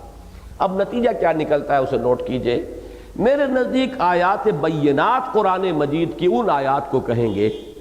جن کے ذریعے سے انسان کے اندر جو بنیادی حقائق ہیں، جن کا مجموعی نام ہے ایمان، اس کا شعور اجاگر ہوتا ہے۔ اور مبینات اس کا وصف اس اعتبار سے ہوگا صحیح اور غلط میں تمیز، گویا کہ احکام کے ضمن میں، چونکہ یہ سورہ مبارکہ جو ہے اس کا اولین حصہ جو ہے وہ احکام خداوندی پر مشتمل ہے، شریعت کا ایک اہم شعبہ ہے قانون اسلامی کا، جس سے متعلق یہاں پر گفتگو ہو رہی ہے، لہذا یہاں پر لفظ جو ہے زیادہ موضوع لایا گیا مبینات۔ جیسے کسی چیز کے اوپر روشنی ڈالی جائے تو ایک تو ہے روشن، خود وہ روشن ہے، یہ تو آیات بینات ہیں، آیات روشن ہیں۔ ایک یہ ہے کہ وہ روشنی جب آپ نے کسی جگہ پر ڈالی ہے تو اس سے ہر شے واضح ہو گئی ہے، اس اعتبار سے یہ مبین ہے، اپنی جگہ پر خود بین ہے۔ تو یہ فرق جو ہے نوٹ کر لیجئے، اور میرے نزدیک جو مناسبت ہے اس سورہ مبارکہ میں، خاص طور پر شریعت کے احکام کے ایک شعبے سے متعلق جو باتیں آئی ہیں پہلے رکوع میں، اس کی مناسبت سے یہاں پر لفظ مبینات لایا گیا۔ رسولا یتلو علیکم آیات اللہ مبینات لیخرج الذین آمنوا وعملوا الصالحات۔ اب تقابل کیجئے سورہ حدید کی آیت سے، وہاں فرمایا تھا هو الذی ينزل على عبده آیات بینات لیخرجکم من الظلمات الى النور۔ یہاں لیخرجکم میں یہ کم جو ہے اس کی وضاحت کی گئی، کون سے کم، کون لوگ؟ الذین آمنوا وعملوا الصالحات، وہ لوگ کہ جو ایمان لائیں اور نیک عمل کریں۔ اگر وہ ہاتھ پاؤں توڑ کر بیٹھے ہوئے ہوں، اگر وہ عمل کی نیت ہی نہ رکھتے ہوں، اگر ارادہ ہی نہ ہو کہ جو بات سامنے آئے گی اس پر عمل کریں گے، اگر انہوں نے ایمان اور عمل کو علیحدہ علیحدہ کیٹیگریز قرار دے لیا ہو، یہاں نوٹ کر لیجئے ایک اعتبار سے یقیناً علیحدہ ہے، قانونی ایمان کے اعتبار سے جن کی بنیاد پر دنیا میں کسی کو مسلمان سمجھا جاتا ہے، ایمان علیحدہ ہوگا، عمل علیحدہ ہوگا، لیکن حقیقی ایمان کے اعتبار سے جس کی بنیاد پر اللہ کے حق فیصلے ہونے ہیں، یہ ایمان اور عمل صالح ایک وحدت ہے۔ الایمان قول وعمل ویزید وینقص، یہ جو قول ہے امام بخاری رحمہ اللہ کا، یہ 100% درست ہے اس حقیقی ایمان کے ضمن میں، کہ ایمان جو ہے وہ تو قول اور عمل ان دونوں کے مجموعے کا نام ہے، اور یہ گھٹتا بھی ہے بڑھتا بھی ہے۔ وہ اندر والا ایمان بڑھتا ہے تو آپ کا نیک عمل بڑھے گا، اندر والا ایمان گھٹے گا تو آپ کی نیکیاں گھٹیں گی اور آپ کی برائیاں بڑھ جائیں گی، معصیت کا ارتکاب ہونا شروع ہو جائے گا۔ تو یہ ایمان کا آگے پیچھے ہونا، گھٹنا اور بڑھنا جو ہے اس کا اثر لازماً مترتب ہوتا ہے انسان کے عمل پر۔ لہذا اس آیت کے ساتھ کمپیریزن کرتے ہوئے پھر دیکھیے، هو الذی ينزل على عبده آیات بینات لیخرجکم من الظلمات الى النور، وہی ہے اللہ جو نازل فرما رہا ہے اپنے بندے پر صلی اللہ علیہ وسلم روشن آیات، تاکہ وہ نکالے تمہیں اندھیروں سے روشنی کی طرف۔ اور یہاں پر وہ اس کی وضاحت کر دی گئی کون نکلیں گے، الذین آمنوا وعملوا الصالحات من الظلمات الى النور، وہ نکالتا ہے ان لوگوں کو جو ایمان لائے اور نیک عمل کرتے ہیں اندھیروں سے روشنی کی طرف۔ اب یہ اندھیرے یہ انسان کے ذہن کے اندھیرے بھی ہیں، فکر کے اندھیارے بھی ہیں، قلب اور روح کی اندر جو ظلمتیں پیوست ہو گئی ہیں وہ بھی ہیں، نیتوں کے اندھیرے بھی ہیں، عزائم اور امنگوں کے اندھیرے بھی ہیں، پھر اعمال کے اندھیرے بھی ہیں، اندھیرے ہیں۔ نور جو ہے، میں نے بارہا عرض کیا ہے، قرآن مجید میں ظلمات ہمیشہ جمع آیا ہے، ظلمت کا لفظ نہیں ملے گا آپ کو، جہاں بھی آیا ظلمات، ظلماتم بعضها فوق بعض سورہ نور میں، اور نور ہمیشہ واحد آیا ہے۔ نور جو ہے وہ انوار کا لفظ نہیں ملے گا آپ کو قرآن میں، نور ایک وحدت ہے، ایک حقیقت ہے۔ در حقیقت ظلمت جو ہے اس کے مختلف شیڈز ہیں، وہ بہت سی ظلمتیں ہوں گی، اور نور ایک حقیقت واحدہ ہے۔ لہذا ظلمات جو ہے وہ جمع کے صیغے میں آئے گا، وہ کوئی کہیں بہت گہری ہے وہ ظلمت، کہیں اور کم ہے، کہیں کسی پہلو سے ہے، کہیں کسی پہلو سے ہے، کہیں کسی گوشے میں اس کا ارتکاز زیادہ ہے، کہیں دوسرے گوشے میں ارتکاز زیادہ ہے۔ ان تمام اندھیاروں سے نکال کر وہ نور جو ایک وحدت بسیطہ ہے، ایک وحدت، اس میں نکال کر لاتا ہے، اور وہ در حقیقت کام کس کا ہے؟ رسولا یتلو علیکم آیات اللہ مبینات لیخرج الذین آمنوا وعملوا الصالحات من الظلمات الی النور ومن یؤمن باللہ ویعمل صالحا۔ اب دیکھیے یہ حصہ جو ہے اس آیت کا، پہلا حصہ میں نے عرض کیا کہ سورہ حدید کی اس آیت سے مشابہ ہے، یہ حصہ جو ہے سورہ تغابن کی آیت سے مشابہ ہے، یہ آیت نمبر 9 ہے غالباً سورہ تغابن کی۔ وَمَن يُؤْمِن بِاللَّهِ وَيَعْمَلْ صَالِحًا، دوبارہ پھر تکرار کے ساتھ لایا گیا، جو ایمان لائے گا اللہ پر اور نیک عمل کرے گا، یہ ہے زور، یہ ہے اس کی ایک شرط ہونے کی ایک کیفیت، کہ یہ نہ سمجھو کہ دعویٰ ایمان کا تمہارے لیے کفایت کر جائے گا اور وہ تمہارا بیڑا پار کرا دے گا۔ اس ایمان کی شہادت ملنی چاہیے تمہارے عمل سے، جو تمہارے اندر ہے اس کا ظہور ہونا چاہیے تمہاری سیرت میں، کردار میں، معاملات میں، تمہارے رویے میں، تمہارے کانڈکٹ میں، جو بھی اندر تمہارا جو ویلیو سسٹم ہے، جو نظام اقدار ہے، وہ لازماً ریفلیکٹ ہوتا ہے انسان کے عمل میں، اس کی بھاگ دوڑ میں، سعی و جہد میں، اس کے پرسوٹس میں، کن چیزوں کے لیے وہ دوڑ رہا ہے، کن چیزوں کے حصول کے لیے دن رات ایک کر دیے ہیں۔ تو معلوم یہ ہوا وَمَن يُؤْمِن بِاللَّهِ وَيَعْمَلْ صَالِحًا يُدْخِلْهُ جَنَّاتٍ، وہاں آیا تھا يُكَفِّرْ عَنْهُ سَيِّئَاتِهِ، یہاں اس کو حذف کر دیا، نتیجے پر لے آئے، اس لیے کہ برائیوں کو دھو دینا، گناہوں کو جھاڑ دینا، خطاؤں سے درگزر کرنا، مغفرت اور تکفیر سیئات، یہ در حقیقت پریمبل ہے، یہ مقدمہ ہے اس نتیجے کا جو وہاں بیان ہوا تھا، یکفر عنہ سیئاتہ ویدخلہ جنات تجری من تحتہا الانہار، یہاں پر اس کو مقدمہ جو تھا درمیانی اس کو حذف کر کے یدخلہ جنات تجری من تحتہا الانہار خالدین فیہا ابدا، داخل کرے گا اسے ان باغات میں جس کے دامن میں ندیاں بہتی ہوں گی، چشمے رواں ہوں گے،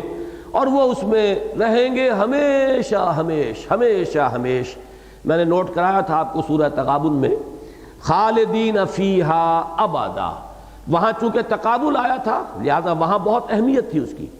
کہ اہل جہنم کے لیے صرف خالدین فیہا پر بات ختم کر دی گئی، اور اہل جنت کے لیے خالدین فیہا ابدا۔ تو ایک پہلو سے تو یہاں پر اس کے ساتھ مشابہت ہے، لیکن یہاں پر تقابل نہیں ہے۔ خالدین فیہا علیحدہ علیحدہ، ویسے دوزخ کے بارے میں بھی خالدین فیہا ابدا آیا ہے، لیکن اہمیت ہوتی ہے جیسا کہ میں نے اس وقت عرض کیا تھا کہ امت کے دو بہت بڑی بڑی شخصیتیں ہیں، امام ابن تیمیہ رحمہ اللہ اور ابن عربی، بہت بڑے صوفی، شیخ اکبر کہلاتے ہیں تصوف کے میدان میں، اور یہ دونوں بہت سے اعتبارات سے ایک دوسرے کی ضد ہیں، بالکل ایک دوسرے کی ہر اعتبار سے ضد، سوائے ہو سکتا ہے کوئی اور مسئلہ بھی ہو، لیکن میرے علم میں جو مسئلہ ہے کہ جس میں یہ دونوں متفق ہو گئے ہیں وہ یہ ہے کہ وہ جنت کے لیے تو یہ مانتے ہیں کہ ہمیشہ ہمیشہ ہمیشہ ہمیشہ اس کا کبھی کوئی خاتمہ نہیں ہوگا، لیکن دوزخ کے بارے میں ان دونوں کی رائے یہ ہے کہ وہ ختم ہو جائے گی، ایک وقت آئے گا بہت لمبا احقابہ، بہت طویل عرصے بہت طویل عرصے بہت طویل عرصے، لیکن بالآخر جہنم جو ہے وہ ختم ہو جائے گی۔ ایک حدیث کا بھی حوالہ وہ دیتے ہیں کہ حضور نے فرمایا کہ ایک وقت آئے گا کہ جہنم جو ہے اس کھنکتی ہوئی دیگ کے مانند رہ جائے گی، اس میں کچھ نہ رہے۔ ظاہر بات ہے دیگ بھری ہوئی ہو تو وہ کھنکتی نہیں ہے، جب خالی ہو جائے تو پھر یہ کہ وہ کھنکنے لگتی ہے، لیکن وہ ذرا ایک پیچیدہ مسئلہ ہے، میں وہاں تفصیل سے بیان کر چکا ہوں اہل سنت کا جو اجماعی عقیدہ ہے وہ یہی ہے کہ دونوں دائم ہیں ہمیشہ ہمیشہ. البتہ ایک اختلافی رائے ہے اور اس کی اہمیت نہ ہوتی اگر یہ دو عظیم شخصیتیں اس میں یک رائے نہ ہو گئی ہوتی، تو میں صرف اس کا تذکرہ کر رہا ہوں. قد احسن اللہ لہ رزقا، اللہ تعالیٰ نے تو اس کے لیے بہترین رزق فراہم کیا ہے، بہت عمدہ اللہ نے کیا ہے اس کے لیے رزق. اور یہاں رزق سے مراد صرف کھانے پینے کی چیزیں نہیں ہیں، یہ اچھی طرح نوٹ کر لیجئے. قرآن مجید میں اکثر و بیشتر جب رزق کا لفظ آتا ہے تو وہ صرف کھانے پینے کے لیے نہیں ہے. اللہ نے جو بھی کچھ دیا ہے، اللہ نے ذہانت دی ہے کسی کو، یہ بھی اس کا رزق ہے، اس کا عطیہ ہے، اس کا نصیب ہے. اللہ تعالیٰ نے کسی کو کوئی صلاحیت خصوصی عطا فرمائی ہے، یہ بھی اس کا عطیہ ہے. انہی صلاحیتوں سے آپ دولت کماتے ہیں، پیسہ بناتے ہیں، اور وہ رزق جس کو آپ رزق کہتے ہیں اس کے حصول کا وہ ذریعہ بن جاتی ہے. لیکن یہ رزق کا لفظ جو ہے بہت عام ہے. تو جنت میں صرف کھانے پینے کی چیزیں ہی نہیں ہوں گی، اچھی طرح سمجھ لیجئے، بلکہ انسان کی پوری شخصیت، کامل شخصیت کے لیے تسکین کا سامان ہوگا. اور جو لوگ ظاہر بات ہے کہ ذہنی اعتبار سے بلند تر سطح کے ہوں گے، ان کے تقاضے وہاں کچھ اور ہوں گے. وہ کھانے پینے کی چیزوں سے اس دنیا کے اندر بھی اتنی دلچسپی نہیں رکھتے تھے، اور وہاں بھی ان کی توجہ اصل ان چیزوں پر نہیں ہوگی، وہ کچھ اور چاہیں گے. وہ کیا چاہیں گے؟ وہ اللہ تعالیٰ کا دیدار چاہیں گے. چنانچہ بعض احادیث میں آتا ہے کہ جنت والوں کو جو آخری اور سب سے بڑی نعمت ملے گی وہ اللہ تعالیٰ کا دیدار ہے. تو اس اعتبار سے قد احسن اللہ لہ رزقا، اللہ نے تو اس کا نصیب بہت اچھا کر دیا. اللہ نے تو اس کا جو بھی ملنے والا ہے اسے وہ بہت ہی اعلیٰ بہت مہیا کیا ہے. یہاں چونکہ میں ذرا ایک بات درمیان میں بھول گیا ہوں، میں واضح کر دوں. پچھلی مرتبہ میں نے وضاحت کی تھی، آج پھر واضح کرنا چاہتا ہوں. چونکہ وہ تحدید اور تنبیہ کا معاملہ وہ بھی اب ختم ہوا. آخری آیت جو آ رہی ہے وہ بالکل مختلف موضوع ہے، اور وہ خاصی اختلافی آیت ہے اور مشکلات القرآن میں سے ہے. تو اس کا ترجمہ اور اس کا بیان کرنے سے پہلے میں چاہتا ہوں کہ اب تک جو کچھ ہم نے پڑھا ہے اس کے بارے میں ایک اہم بات آپ کے سامنے رکھ دوں. یہ جو طلاق کا قانون اور اس کے ضمن میں انتہائی تاکید، اخلاقی پہلو کو ملحوظ رکھنے کی تاکید، پھر اس کے ضمن میں سخت ترین تنبیہ، سخت ترین انداز میں انذار اور ترہیب، اور ہر ممکن انداز میں تشویق و ترغیب جس نہج سے آئی ہے، اس کا جو نتیجہ نکلتا ہے وہ کیا ہے. ایک تو میں پہلے عرض کر چکا کہ ان چیزوں کے بارے میں ان کے ہلکے ہونے کا کوئی تصور ذہن نہ رہے. یہ بہت اہم قوانین ہیں، بہت بنیادی قوانین ہیں، ان کی پوری عظمت ہمارے دلوں میں رہے. اور خاص طور پر یہ طلاق ثلاثہ کا جو مسئلہ ہمارے ہاں رہا ہے، چونکہ مجھ پر خود ایک دور گزرا ہے، اور میں اللہ تعالیٰ سے معافی کا خواستگار ہوں کہ بعض لوگوں کو میں نے بھی جب وہ مجھ سے رائے طلب کرتے تھے تو اگرچہ ہمیشہ میں کہتا تھا میں مفتی نہیں ہوں، میں فتویٰ نہیں دے سکتا، آپ جائیے اور کہیں بھی کسی جو بھی آپ کا مسلک ہے اس کے مفتی صاحب سے آپ فتویٰ لیجئے.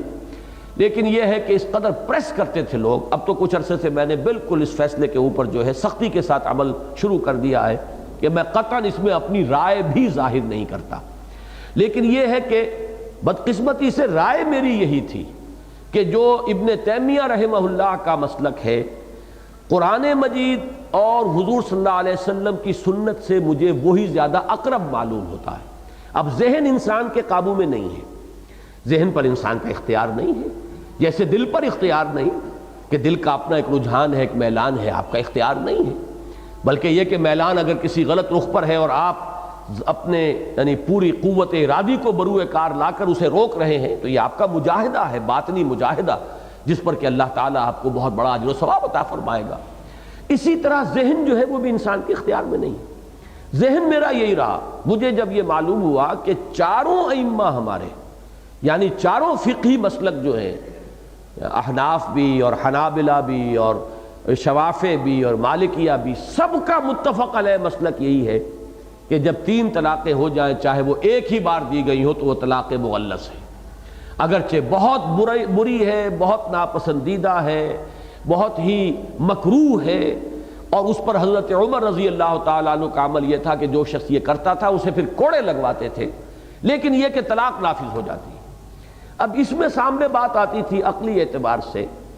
کہ اتنا نازک معاملہ، خاندانوں کی تباہی اور بربادی، ایک انسان شدید غصے کے عالم کے اندر وہ کہہ بیٹھا ہے، تو کیا یہ چیز ایسی ہے کہ جس پر اس قدر سخت موقف اختیار کیا جائے؟ اب چونکہ معلوم ہے ابن تیمیہ کا بہت اونچا مقام ہے میری نگاہ میں، بہت بلند مقام ہے، وہ خاص طور پر قرآن مجید کی حکمت کے بہت بڑے عالم ہیں، پھر سنت و سیرت کا ان کا مطالعہ بڑا گہرا ہے، اس معاملے میں ان کی رائے ایک شاذ تھی۔ میرا گمان یہ تھا کہ کسی نہ کسی اور کی بھی ہوگی، ان تمام جو مکاتب اربعہ ہیں ہمارے فقہ کے، ان میں سے کسی کی اور رائے بھی ہو، تبھی تو اہل حدیث حضرات کی یہ رائے ہے۔ لیکن بعد میں مجھے معلوم ہوا کہ نہیں، یہ اہل حدیث حضرات یہ سند لیتے ہیں صرف امام ابن تیمیہ رحمہ اللہ کی رائے سے، باقی چاروں جو ہمارے مکاتب فقہ اہل سنت کے وہ متفق ہیں اس پر کہ 3 طلاقیں جو ہیں وہ اگر بیک وقت دی جائیں تو وہ 3 ہی شمار ہوں گی، اور وہ طلاق مغلظ ہو جائے گی کہ اب ان دونوں کے درمیان نہ رجوع کا کوئی امکان، نہ عدت میں رجوع، نہ عدت کے ختم ہونے کے بعد نکاح ثانی، جب تک کہ اس عورت کا نکاح کسی اور مرد سے نہ ہو، اور پھر وہ مرد بھی اپنی آزاد مرضی سے جب چاہے کبھی اگر طلاق دے دے تو پھر واپس رجوع کر سکیں گے، یہ سابقہ شوہر کے ساتھ اس عورت کا نکاح ہو سکے گا۔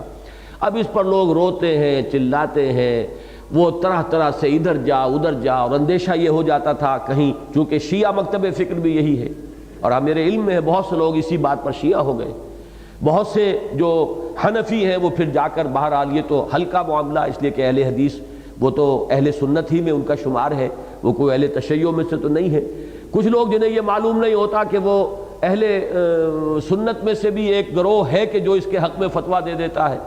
اگر ان کے علم میں ہے کہ ہمارا مسئلہ حل ہوتا ہے صرف اہل تشیع کے ہاں، تو شیعہ ہو گئے۔ کچھ لوگوں نے یہ ہے کہ فتوے لے لیے جا کر جو اہل حدیث علماء اور مفتی حضرات ہیں ان سے۔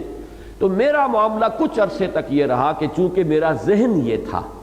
لہٰذا میں کہتا رہا بھائی میری ذاتی رائے تو یہ ہے واقعتاً کہ 3 طلاقیں جو ہیں ایک وقت میں دی جائیں تو وہ ایک ہی طلاق شمار ہوں گی، لیکن یہ کہ میں اب اس کے بعد جب میں نے طے کیا اور میرے علم میں یہ بات آ گئی کہ یہ تو چاروں مکاتب فقہ کا متفقہ فیصلہ ہے، تو پھر میں نے طے کر لیا تھا کہ میں ذاتی رائے بھی کسی کے سامنے پیش نہیں کروں گا، اور میں نے اس کے بعد الحمدللہ کہ کسی کو ذاتی رائے نہیں دی، بہت ہی بلنٹلی میں کہتا رہا ہوں کہ نہیں، میرا اس معاملے کے اندر میں آپ کو نہ اپنی ذاتی رائے بتاؤں گا، نہ میرا کوئی فتویٰ، جائیے اور فتویٰ لیجئے، جس پر بھی آپ کا دل ٹھکتا ہو فتویٰ لے لیجئے۔ لیکن اب میری رائے جو بن چکی ہے وہ میں در حقیقت اس کی وضاحت کے لیے میں نے اتنا وقت آپ کا لیا ہے، وہ یہ ہے کہ پورا انشراح ہے مجھے اس پر کہ یہی حق ہے، البتہ اس کا جو دوسرا پہلو ہے بدقسمتی سے وہ ہمارے سامنے نہیں ہے، جس کی وجہ سے ساری کمپلیکیشن اور پیچیدگیاں پیدا ہوئی ہیں۔ وہ دوسرا پہلو یہ ہے کہ سزا تعزیر کے درجے میں معین کی جائے ان لوگوں کے لیے جو یہ حرکت کر بیٹھتے ہیں، جیسا کہ میں نے کہا تھا پچھلی مرتبہ، وہ آپ نے شاید اس کو ایک لطیفہ سا سمجھا، لیکن وہ بات میں پوری سنجیدگی سے عرض کر رہا ہوں کہ واقعتاً 5 سال کی سزا جو ہے قید بامشقت اس شخص کو دی جانی چاہیے کہ جو اس طریقے سے کتاب اللہ کے ساتھ کھیل کرتا ہے اور 3 طلاقیں بیک وقت دیتا ہے۔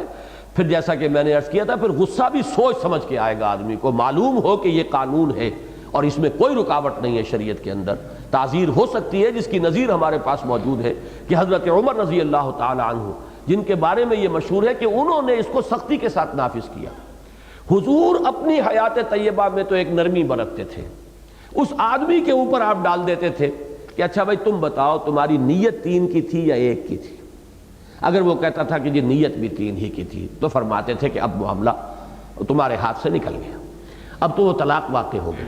لیکن اگر وہ کہتا جی نہیں میری تو نیت 1 ہی کی تھی تو پھر وہ 1 ہی شمار کر لیتے تھے۔ یہ نرمی حضور صلی اللہ علیہ وسلم نے برقرار رکھی، لیکن ظاہر بات ہے کہ اس کا پورا بوجھ جو ہے اس شخص کے اوپر جا رہا ہے۔ لیکن حضرت عمر نے یہ دیکھ کر کہ لوگ اس سے فائدہ اٹھا رہے ہیں، دیتے ہیں طلاقیں پورا روب جھاڑنے کے لیے، اور بیوی کو کے لیے تو گویا کہ وہ یعنی زمین و آسمان ایک ہو جاتے ہیں غریب کے لیے جب اس کو طلاق جو ہے مغلظ طلاق دے دی جائے، کیا کرے گی؟ لیکن یہ ہے کہ وہ کہتے ہیں کہ صاحب نیت ہماری 1 کی تھی۔ تو یہ چونکہ اب کھیل شروع ہو گیا تھا شریعت کے ساتھ، تو حضرت عمر نے گویا کہ اس کو پختہ فیصلہ کر لیا کہ اب جو چاہے وہ کہے، تم نے 3 طلاقیں دی تو 3 طلاقیں نافذ۔ اور چونکہ اہل سنت کے ہاں یہ اصول ہے، علیکم بسنتی وسنت الخلفاء الراشدین المہدیین، تمہارے ذمے ہے، لازم ہے تم پر میری بھی سنت اور میرے خلفاء راشدین مہدیین کی سنت۔ تو جو بھی فتوے ہیں یا جو بھی اجماع ہو گیا ہے دور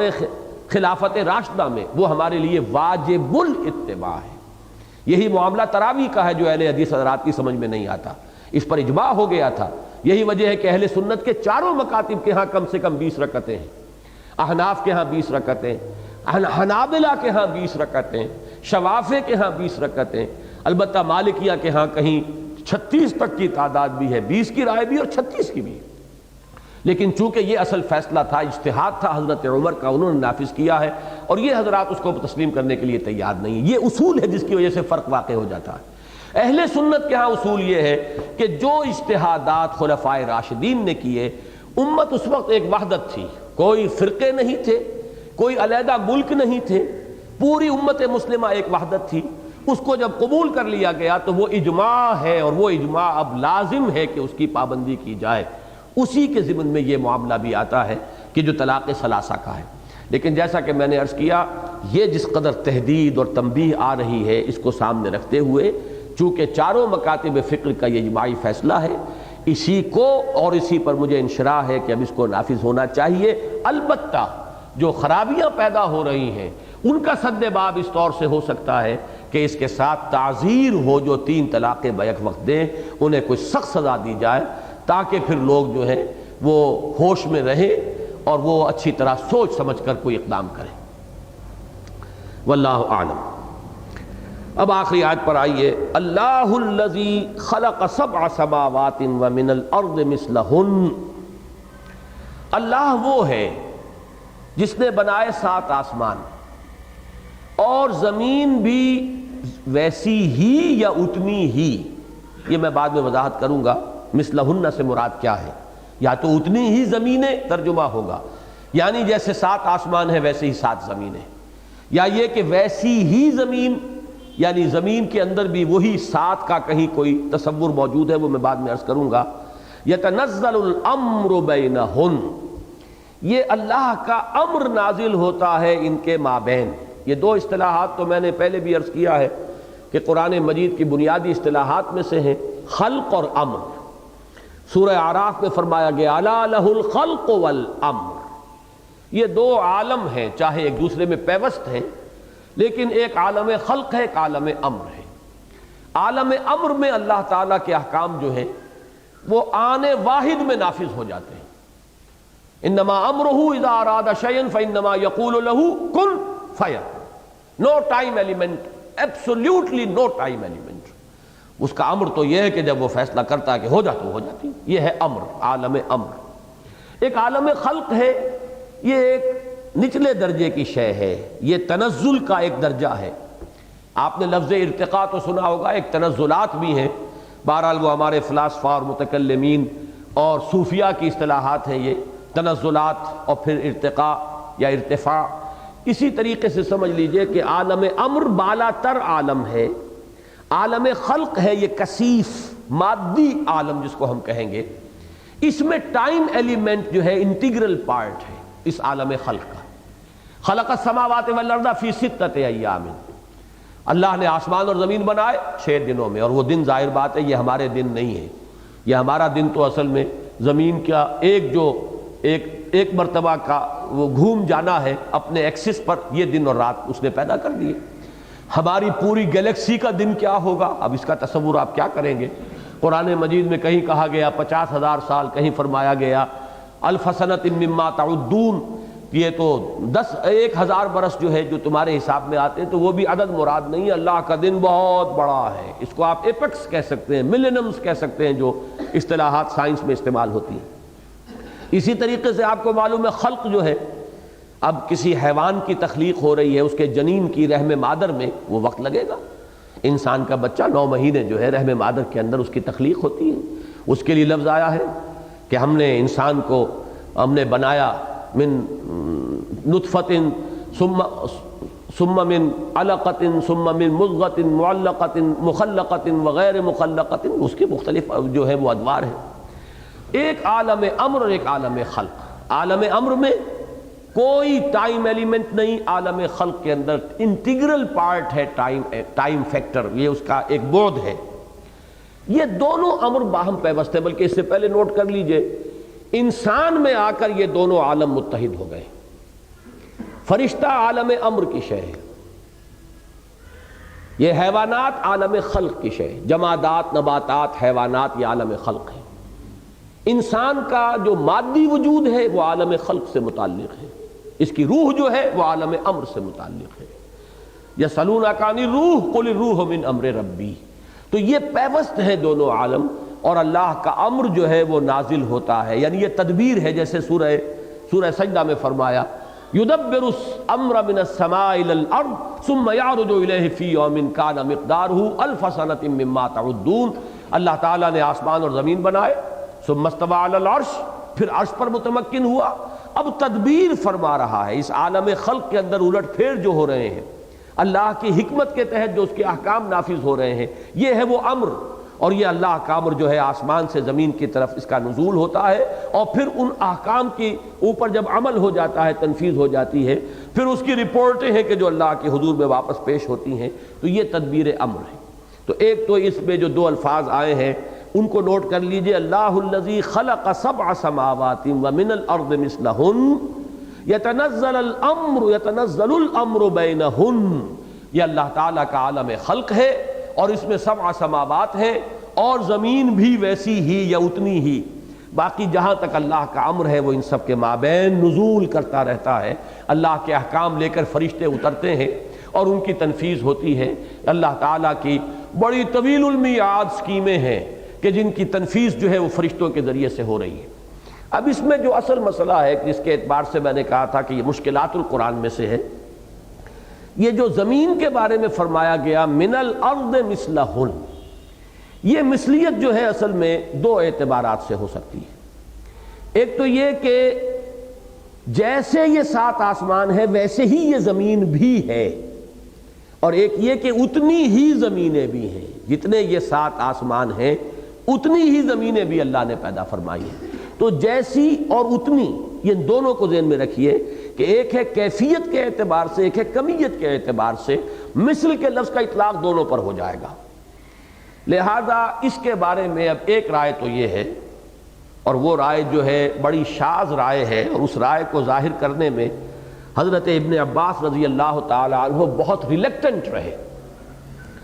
ان سے جب اس آیت کے بارے میں پوچھا گیا تو انہوں نے کہا مجھے اندیشہ ہے کہ اگر میں اس آیت کا مفہوم تمہارے سامنے بیان کروں گا تو کہیں تم کافر نہ ہو جاؤ۔ یعنی چونکہ آیات متشابہات میں سے، اس کو نوٹ کیجئے کہ 7 سماوات تو قرآن مجید میں بہت مرتبہ آیا ہے، آج تک بھی ہمارے لیے یہ 7 سماوات بھی متشابہات میں شامل ہے۔ آج تک ہمیں نہیں معلوم، میں نے ہر جگہ جہاں بھی یہ لفظ آتا ہے اعتراف کیا ہے کہ آج تک انسان کا علم یہاں تک نہیں پہنچ پایا ہے کہ وہ 7 سماوات کے مفہوم کو سمجھ سکے، یہاں سوائے اس کے کہ ہمارا ایمان اور یقین جو ہے وہی ہمیں سہارا دے کہ یقیناً وقت آئے گا کہ یہ حقیقت منکشف ہوگی، وہ وقت آ کر رہے گا کہ یہ بات واضح ہو جائے گی کہ یہ حقیقت تھی جس کی طرف قرآن مجید نے اشارہ کیا۔ جیسے سورہ حامی و سجدہ کے آخر میں فرمایا سنریہم آیاتنا فی الآفاق وفی انفسہم حتی یتبین لہم انہ الحق، کہ ہم عنقریب اپنی نشانیاں اور دکھائیں گے، زمین میں بھی، آفاق میں بھی، ان کی اپنی جانوں میں بھی، یہاں تک کہ یہ بات ان پر پوری طرح مبرہن ہو جائے گی، 2 اور 2 4 کی طرح ثابت ہو جائے گی، پوری طرح روشن ہو جائے گی کہ قرآن حق ہے، جو کچھ اس نے کہا حق ہے۔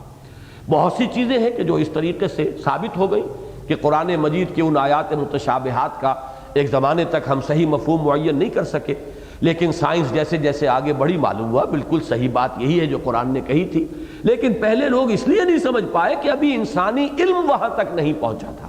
ظاہر بات ہے ان چیزوں کو سمجھنے کے لیے جو انسان کا تجرباتی علم ہے، علم بالحواس، اس کو جہاں تک پہنچ جانا چاہیے تھا ابھی تک انسان وہاں نہیں پہنچا تھا۔ تو ابھی کچھ چیزیں ایسی باقی ہیں، اور یقیناً ہمارا ایمان ہے کہ جیسے ہمارا سائنس کے علم کا دائرہ آگے وہ مزید بڑھے گا اور ہم اور چیزیں جو ہے منکشف ہوں گی، آیات آفاقیہ کے بارے میں علم ہمارا مزید ترقی کرے گا، تو واضح ہو جائے گا کہ 7 سماوات صحیح الفاظ تھے کہ جس کا اطلاق اس حقیقت پر ہوتا ہے جو آج ہمیں معلوم ہوئی۔ بہرحال حاصل کیا ہے کہ اب تک بھی 7 سماوات بھی ہمارے لیے آیات متشابہات میں سے ہے۔ تو ظاہر بات ہے کہ وہ بات کہ جو اتنی مرتبہ قرآن میں آئی ابھی اس کی حقیقت کو ہم نہیں سمجھ پائے، تو من الارض مثلہن یہ تو آیا بھی ایک ہی مقام پر ہے، صرف ایک ہی جگہ ہے جہاں اس کا تذکرہ ہوا، تو اس کی حقیقت کا جاننا اور بیان کرنا جو ہے وہ کسی کے لیے ممکن نہیں۔ اب حضرت ابن عباس رضی اللہ تعالیٰ عنہ کا کوئی خیال ہوگا، یا ہم یہ بھی گمان کر سکتے ہیں کہ حضور صلی اللہ علیہ وسلم نے انہیں کہیں یہ بات بتائی ہو۔ گمان غالب یہی ہے کہ وہ اس قدر جو اہم بات جو ہے وہ صرف اپنی ایک کسی گمان پر یا اپنے کسی قیاس پر اعتماد کرتے ہوئے نہیں کہہ سکتے، لیکن چونکہ وہ حدیث مرفوع نہیں ہے، انہوں نے صراحت نہیں کی ہے کہ یہ بات حضور سے مجھے معلوم ہوئی، اس لیے ہمیں اس کے اندر اختلاف کی جو ہے وہ گنجائش ہمارے لیے باقی رہتی ہے۔ جیسے حروف مقطعات کے بارے میں نے بارہا عرض کیا ہے کہ حروف مقطعات کے بارے میں حضرت ابن عباس کے اقوال ہیں، الف لام میم ان اللہ اعلم۔ اب یہ انہوں نے کہا یہ در حقیقت ایک جملہ ہے، اس کا مخفف ہے الف لام میم۔ 3 الفاظ ہیں ان اللہ اعلم، پہلے لفظ کا پہلا حرف لے لیا، دوسرے جو لفظ ہے اس کا درمیانی حرف لے لیا، اور تیسرا جو لفظ ہے اس کا آخری حرف لے لیا۔ انا کا الف، اللہ کا لام، اعلم اس کا میم،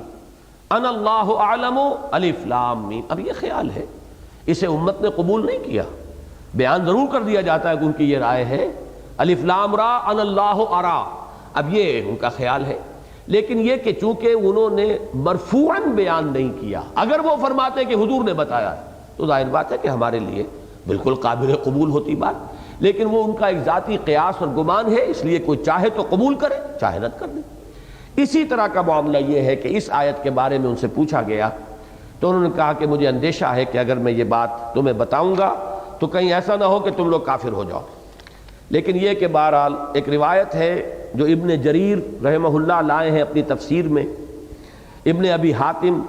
حاکم جن کی مستدرک جو ہے حدیث کی مشہور کتاب ہے، اور امام بیہقی شعب الایمان اور کتاب الاسماء والصفات میں اس روایت کو لائے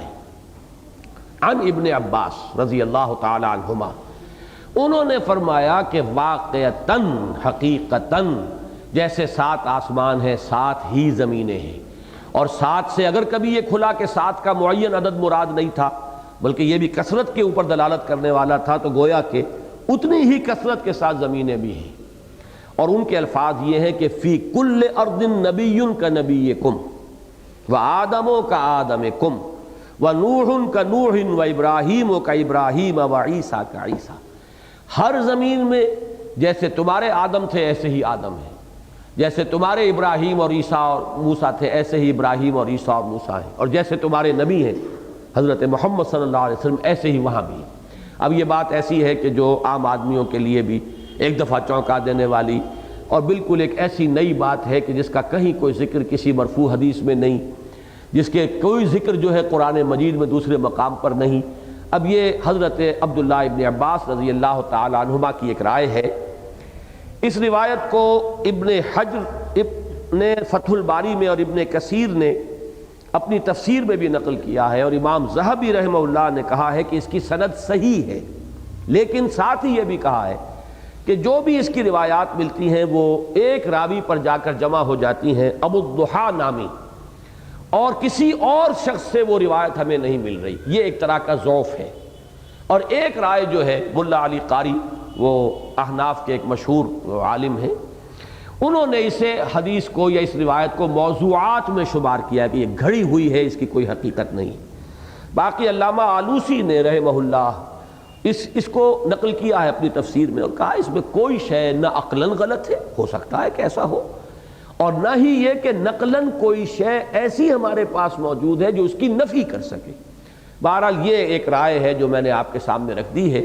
اب یہ کہ سوچنے کے لیے ایک میدان جو ہے وہ لوگوں کے لیے ہے کہ یہ اب اسلاف میں بھی یہ مسئلہ زیر بحث رہا ہے، اگرچہ اکثر و بیشتر لوگوں نے اسے قبول نہیں کیا ہے، لیکن یہ کہ مولانا مودودی نے جہاں یہ ساری تفاصیل بھی تفہیم القرآن میں دی ہیں، وہاں ایک حوالہ ان کا جو ہے وہ بہت اہم ہے۔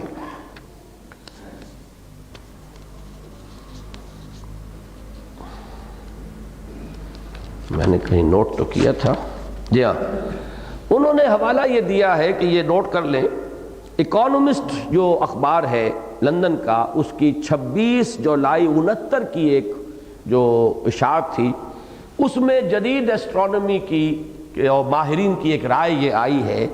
کہ ہماری جو یہ کہکشاں ہے جس میں ہمارا یہ نظام شمسی ہے اور اس کے یہ سیارے ہیں، ان میں سے ایک زمین ہے،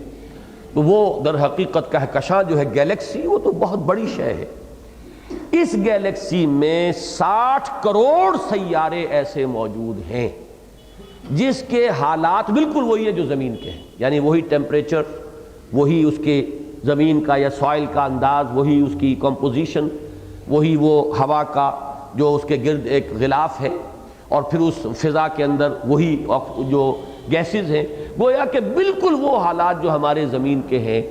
کہ جن کے ذریعے سے یہ جو بھی حیات نباتاتی کہہ لیں اور حیات حیواناتی کہہ لیں اور پھر حیات انسانی یہ جو ممکن ہوئی ہیں، تو یہ جس قسم کے حالات آب و ہوا کے اور مختلف عناصر کے جو ترکیب درکار ہوتی ہے، تو جو ہمارے زمین میں ہے 60 کروڑ سیارے اس گیلیکسی میں ایسے ہیں جن کے حالات بعین ہی وہی ہیں جو ہماری زمین کے۔ بہرحال یہ ایک علمی بات تھی، اس کا حوالہ بھی میں نے چاہا کہ آپ کو نوٹ کرا دوں۔ البتہ ایک دوسری رائے جو ہے اب اس کو نوٹ کر لیں، وہ یہ ہے کہ یہ در حقیقت اسی زمین کے بارے میں کہا جا رہا ہے کہ اس زمین کے بھی طبقات ہیں، جیسے آسمان کے بارے میں طباقہ کہا گیا، 7 سماوات طباقہ، ایک دوسرے کے اوپر ہے، اسی طرح زمین میں بھی، جس کو آپ علم طبقات الارض کہتے ہیں، زمین کے بھی طبقات ہیں۔ تو ایک یہ بھی رائے ہے کہ یہ جو 7 کہا گیا ہے کہ 7 آسمان اوپر ہیں، ایسے ہی زمین میں بھی من الارض مثلہن، اسی طرح کے 7 طبقات اس زمین کے اندر بھی موجود ہیں۔ یہ ایک دوسری رائے ہے۔ بہرحال اس آیہ مبارکہ کا جو آخری ٹکڑا ہے وہ ہے اب اصل میں ہمارے لیے جو اہم ہے، پوری صورت بھی اس پر ختم ہو رہی ہے۔ اس میں تو جیسا کہ میں نے عرض کیا کہ ایک جو ایسا مضمون آ گیا ہے کہ جو مشکلات القرآن میں سے ہے اور آیات متشابہات میں جس کا شمار ہوگا۔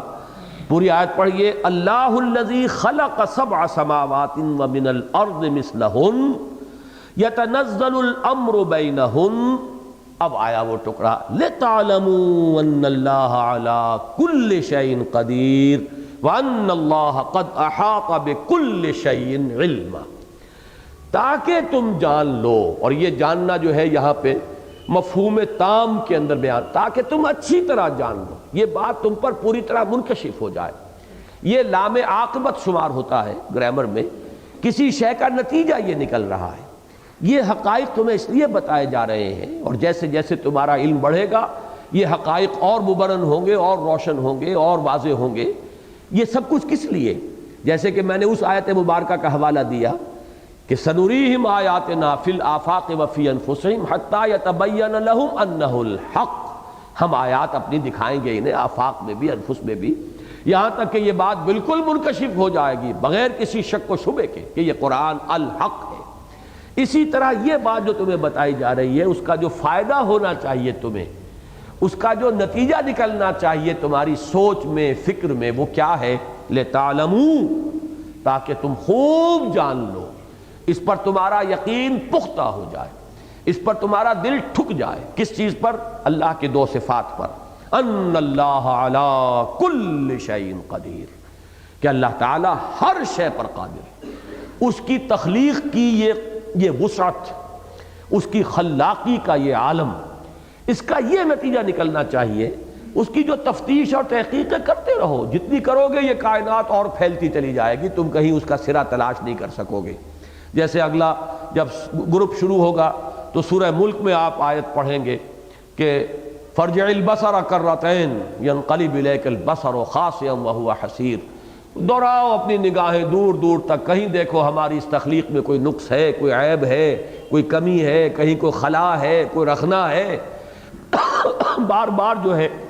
اپنی نگاہیں دوڑاؤ، تمہاری نگاہیں تھک ہار کر لوٹ آئیں گی، تمہیں ہماری اس تخلیق کے اندر کہیں کوئی عیب یا کہیں کوتاہی، کوئی نقص نظر نہیں آئے گا۔ اسی طرح فرمایا کہ جتنا چاہو بڑھتے چلے جاؤ علم میں، اور ہم نے تمہیں استعداد دی ہے، لیکن اس سے تمہارے اس یقین کے اندر جو ہے اضافہ ہوگا ان اللہ علی کل شیء قدیر، کہ اللہ تعالی ہر چیز پر قادر ہے، کوئی شے اس کی قدرت سے باہر نہیں، کوئی کام اس کی قوت سے ایسا نہیں ہے کہ جو اس کو عاجز کر دے اور اس کے وہ کرنے پر قادر نہ ہو۔ وَأَنَّ اللَّهَ قَدْ أَحَاطَ بِكُلِّ شَيْءٍ عِلْمًا، اور دوسری بات کہ جو اس کائنات کے مشاہدے سے تم پر منکشف ہو جانی چاہیے جس پر تمہارا گہرا یقین و اذعان قائم ہو جانا چاہیے وہ یہ ہے کہ اللہ تعالیٰ نے ہر شے کا احاطہ کیا ہوا ہے علم کے اعتبار سے، یعنی کوئی شے اللہ کے علم سے باہر نہیں، کوئی شے اللہ کی قدرت سے باہر نہیں۔ اب اس کو کبھی یوں کہتے ہیں واللہ علی کل شیء قدیر واللہ بکل شیء علیم۔ اب یہاں نوٹ کیجئے، میں نے سورہ حدید کے آغاز میں بھی عرض کیا تھا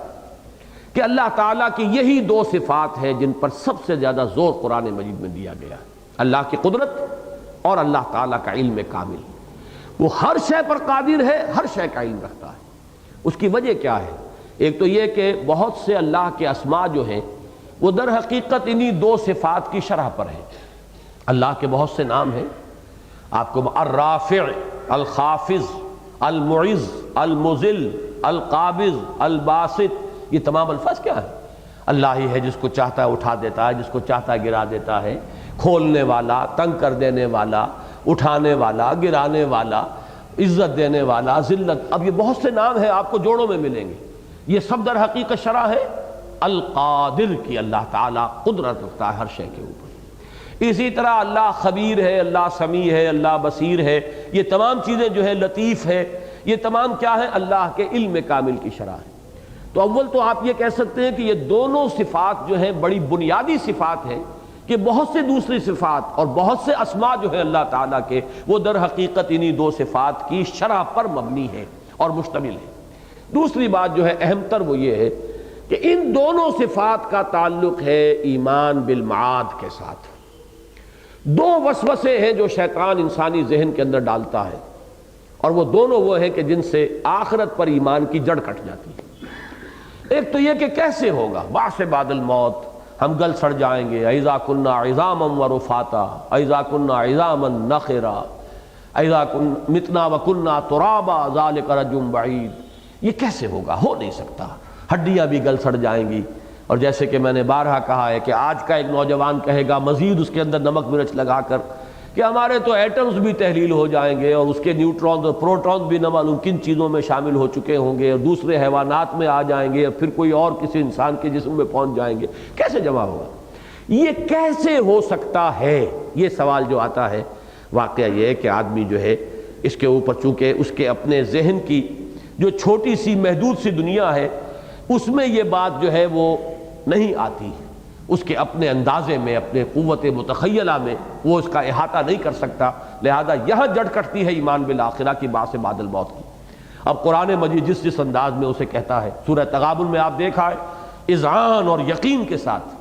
زعم الذین کفروا ان لن یبعثوا قل بلی وربی لتبعثن ثم لتنبؤن بما عملتم۔ کہیں فرمایا جاتا ہے دلیل کے انداز میں کہ غور کرو، جیسے سورہ قیامہ کے آخر میں فرمایا گیا ہے الم یکن نطفۃ من منی یمنی ثم کان علقۃ فخلق فسوى فجعل منه الزوجین الذکر والانثى الیس ذلک بقادر علی ان یحیی الموتى۔ ہوش تو کرو، کیا تھے تم سوائے گندے پانی کی بوند کے؟ پھر تمہارا لوتھڑا بناؤ، پھر تم رحم مادر میں رہے اور پھر انہی میں سے کسی کو مرد بنا دیا، کسی کو عورت بنا دیا، کسی کو سقراط اور مقراط بنا دیا، کسی کو کچھ بنا دیا۔ تو وہ قادر، وہ خلاق ہستی جو ہے، کیا اس پر قادر نہیں ہوگی کہ تمہیں مرنے کے بعد زندہ کر سکے؟ تو دلائل بھی ہیں، شواہد بھی ہیں، لیکن یہ ہے کہ نتیجہ کیا نکلتا ہے کہ انسان کے ذہن میں یہ بات بیٹھ جائے یقین کے ساتھ کہ اللہ ہر شے پر قادر، کوئی شے اس کی قدرت سے بعید نہیں۔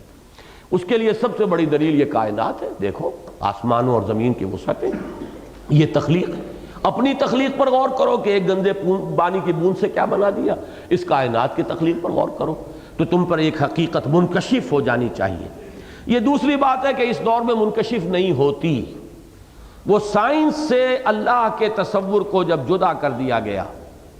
رینائسنس جو ہوا، اور اس رینائسنس میں یورپ میں ابتدا ہی سے مذہب کی دشمنی شامل ہو گئی، جو شدید رد عمل تھا پاپائیت کا، جو انتہائی ایک مستبد اور استبدادی نظام جو دنیا میں قائم تھا یورپ میں اس وقت، اس کے خلاف رد عمل اتنا شدید ہوا۔ جب انسان ذرا جاگا اور ہوش میں آیا اور اس نے آنکھ کھولی اور آزادی جو ہے اس نے اختیار کی، تو اس نے مذہب کو اٹھا کر پھینک دیا، ریجیکٹ کر دیا، اس کی ہر شے کو ریجیکٹ کیا ہے۔ لہذا سائنس اس ماحول میں جب پروان چڑھی تو وہ اس کی شان یہ ہے جو علامہ اقبال نے انتہائی خوبصورتی سے ایک شعر میں بیان کی ہے. یہ سائنس کا جو علم ہے اس وقت کا، اس کے بارے میں صحیح ترین ہے تعبیر جو کی ہے کہ عشق کی تیغ جگر دار اڑا لی کس نے،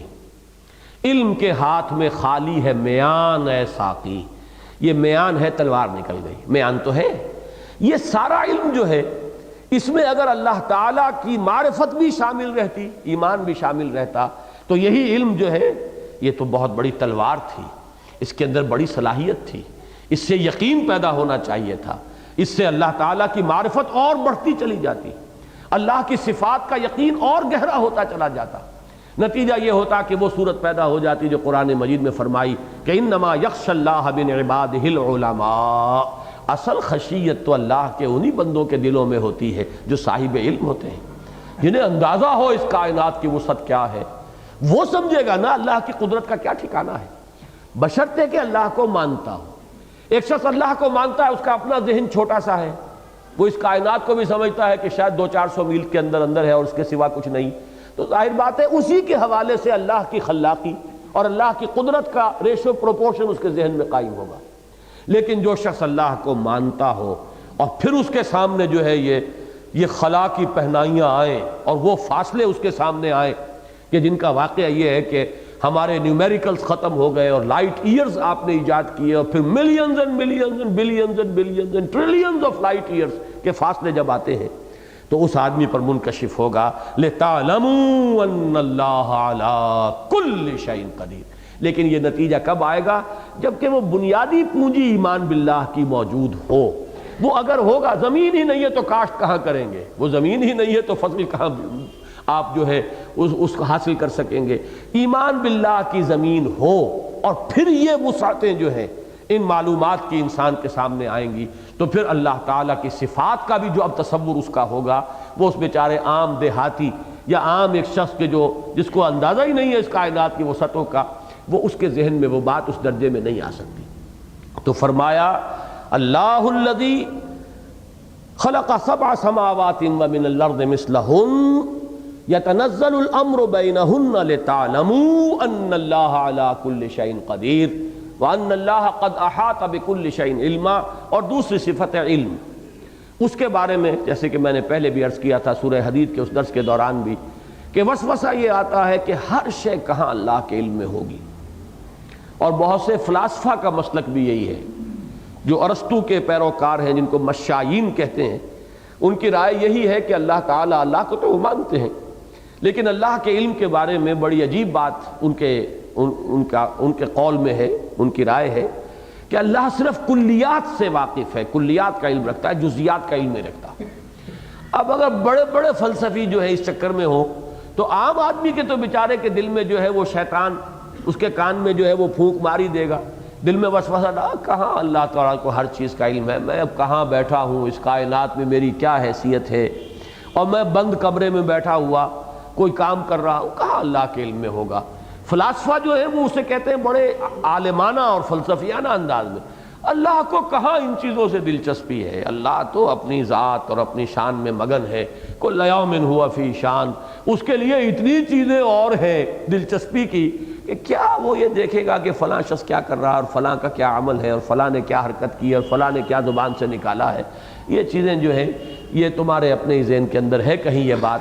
یا یہ کہ بہت کہیں گے یہ صرف انسان کو ٹھیک رکھنے کے لیے یہ ڈراوے دے دیے گئے ہیں ذرا تاکہ وہ اس کا طرز عمل صحیح رہے. تو مختلف پیمانوں سے اور مختلف اندازوں سے، مختلف راستوں سے، مختلف گوشوں سے یہ وسوسے آتے ہیں. انسان کو تیر کی طرح سیدھا رکھنے والی بات یہ ہے کہ اسے یقین رہے کہ اللہ ہر شے کا علم رکھتا ہے. یہی وجہ ہے کہ جو آیت نمبر 4 تھی سورہ تغابن کی، میں نے آپ کو بتایا تھا کہ 3 مختلف اسلوبوں میں ایک ہی بات کہی گئی اور تینوں میں سے ہر ایک جو ہے اپنی جگہ پر کامل ہے. یعلم ما فی السماوات والارض، جانتا ہے جو کچھ کہ ہے آسمانوں میں اور زمین میں. وَيَعْلَمُ مَا تُسِرُّونَ وَمَا تُعْلِنُونَ، وہ جانتا ہے جو کچھ کہ تم چھپاتے ہو اپنے اندر اور جو کچھ کہ تم ظاہر کرتے ہو، یا جو کچھ تم چھپا کر کرتے ہو اور جو کچھ تم ظاہر کر کے کرتے ہو، اعلانیہ کرتے ہو. وَهُوَ عَلِيمٌ بِذَاتِ الصُّدُورِ، اور وہ تو تمہارے سینے کے اندر جو چیزیں چھپی ہوئی ہیں جن کا تمہیں خود بھی شعور نہیں ہے، تمہارے تحت الشعور میں جو بھی طوفان اٹھ رہے ہیں اندر، وہ بھی اللہ کے علم میں ہے، جو خود تمہارے اپنے علم میں نہیں۔ انسان کو خود شعور نہیں ہوتا کہ میرے تحت شعور میں کیا ہے، اللہ کے علم میں وہ بھی ہے۔ تو یہ ہے اصل میں وَأَنَّ اللَّهَ قَدْ أَحَاطَ بِكُلِّ شَيْءٍ عِلْمًا، اللہ تعالیٰ نے تو ہر شے کا احاطہ کیا ہوا ہے علم کے اعتبار سے، یعنی کوئی شے اللہ کے علم سے باہر نہیں ہے۔ اس آیت مبارکہ پر یہ سورہ مبارکہ ختم ہوتی ہے۔ اب انشاءاللہ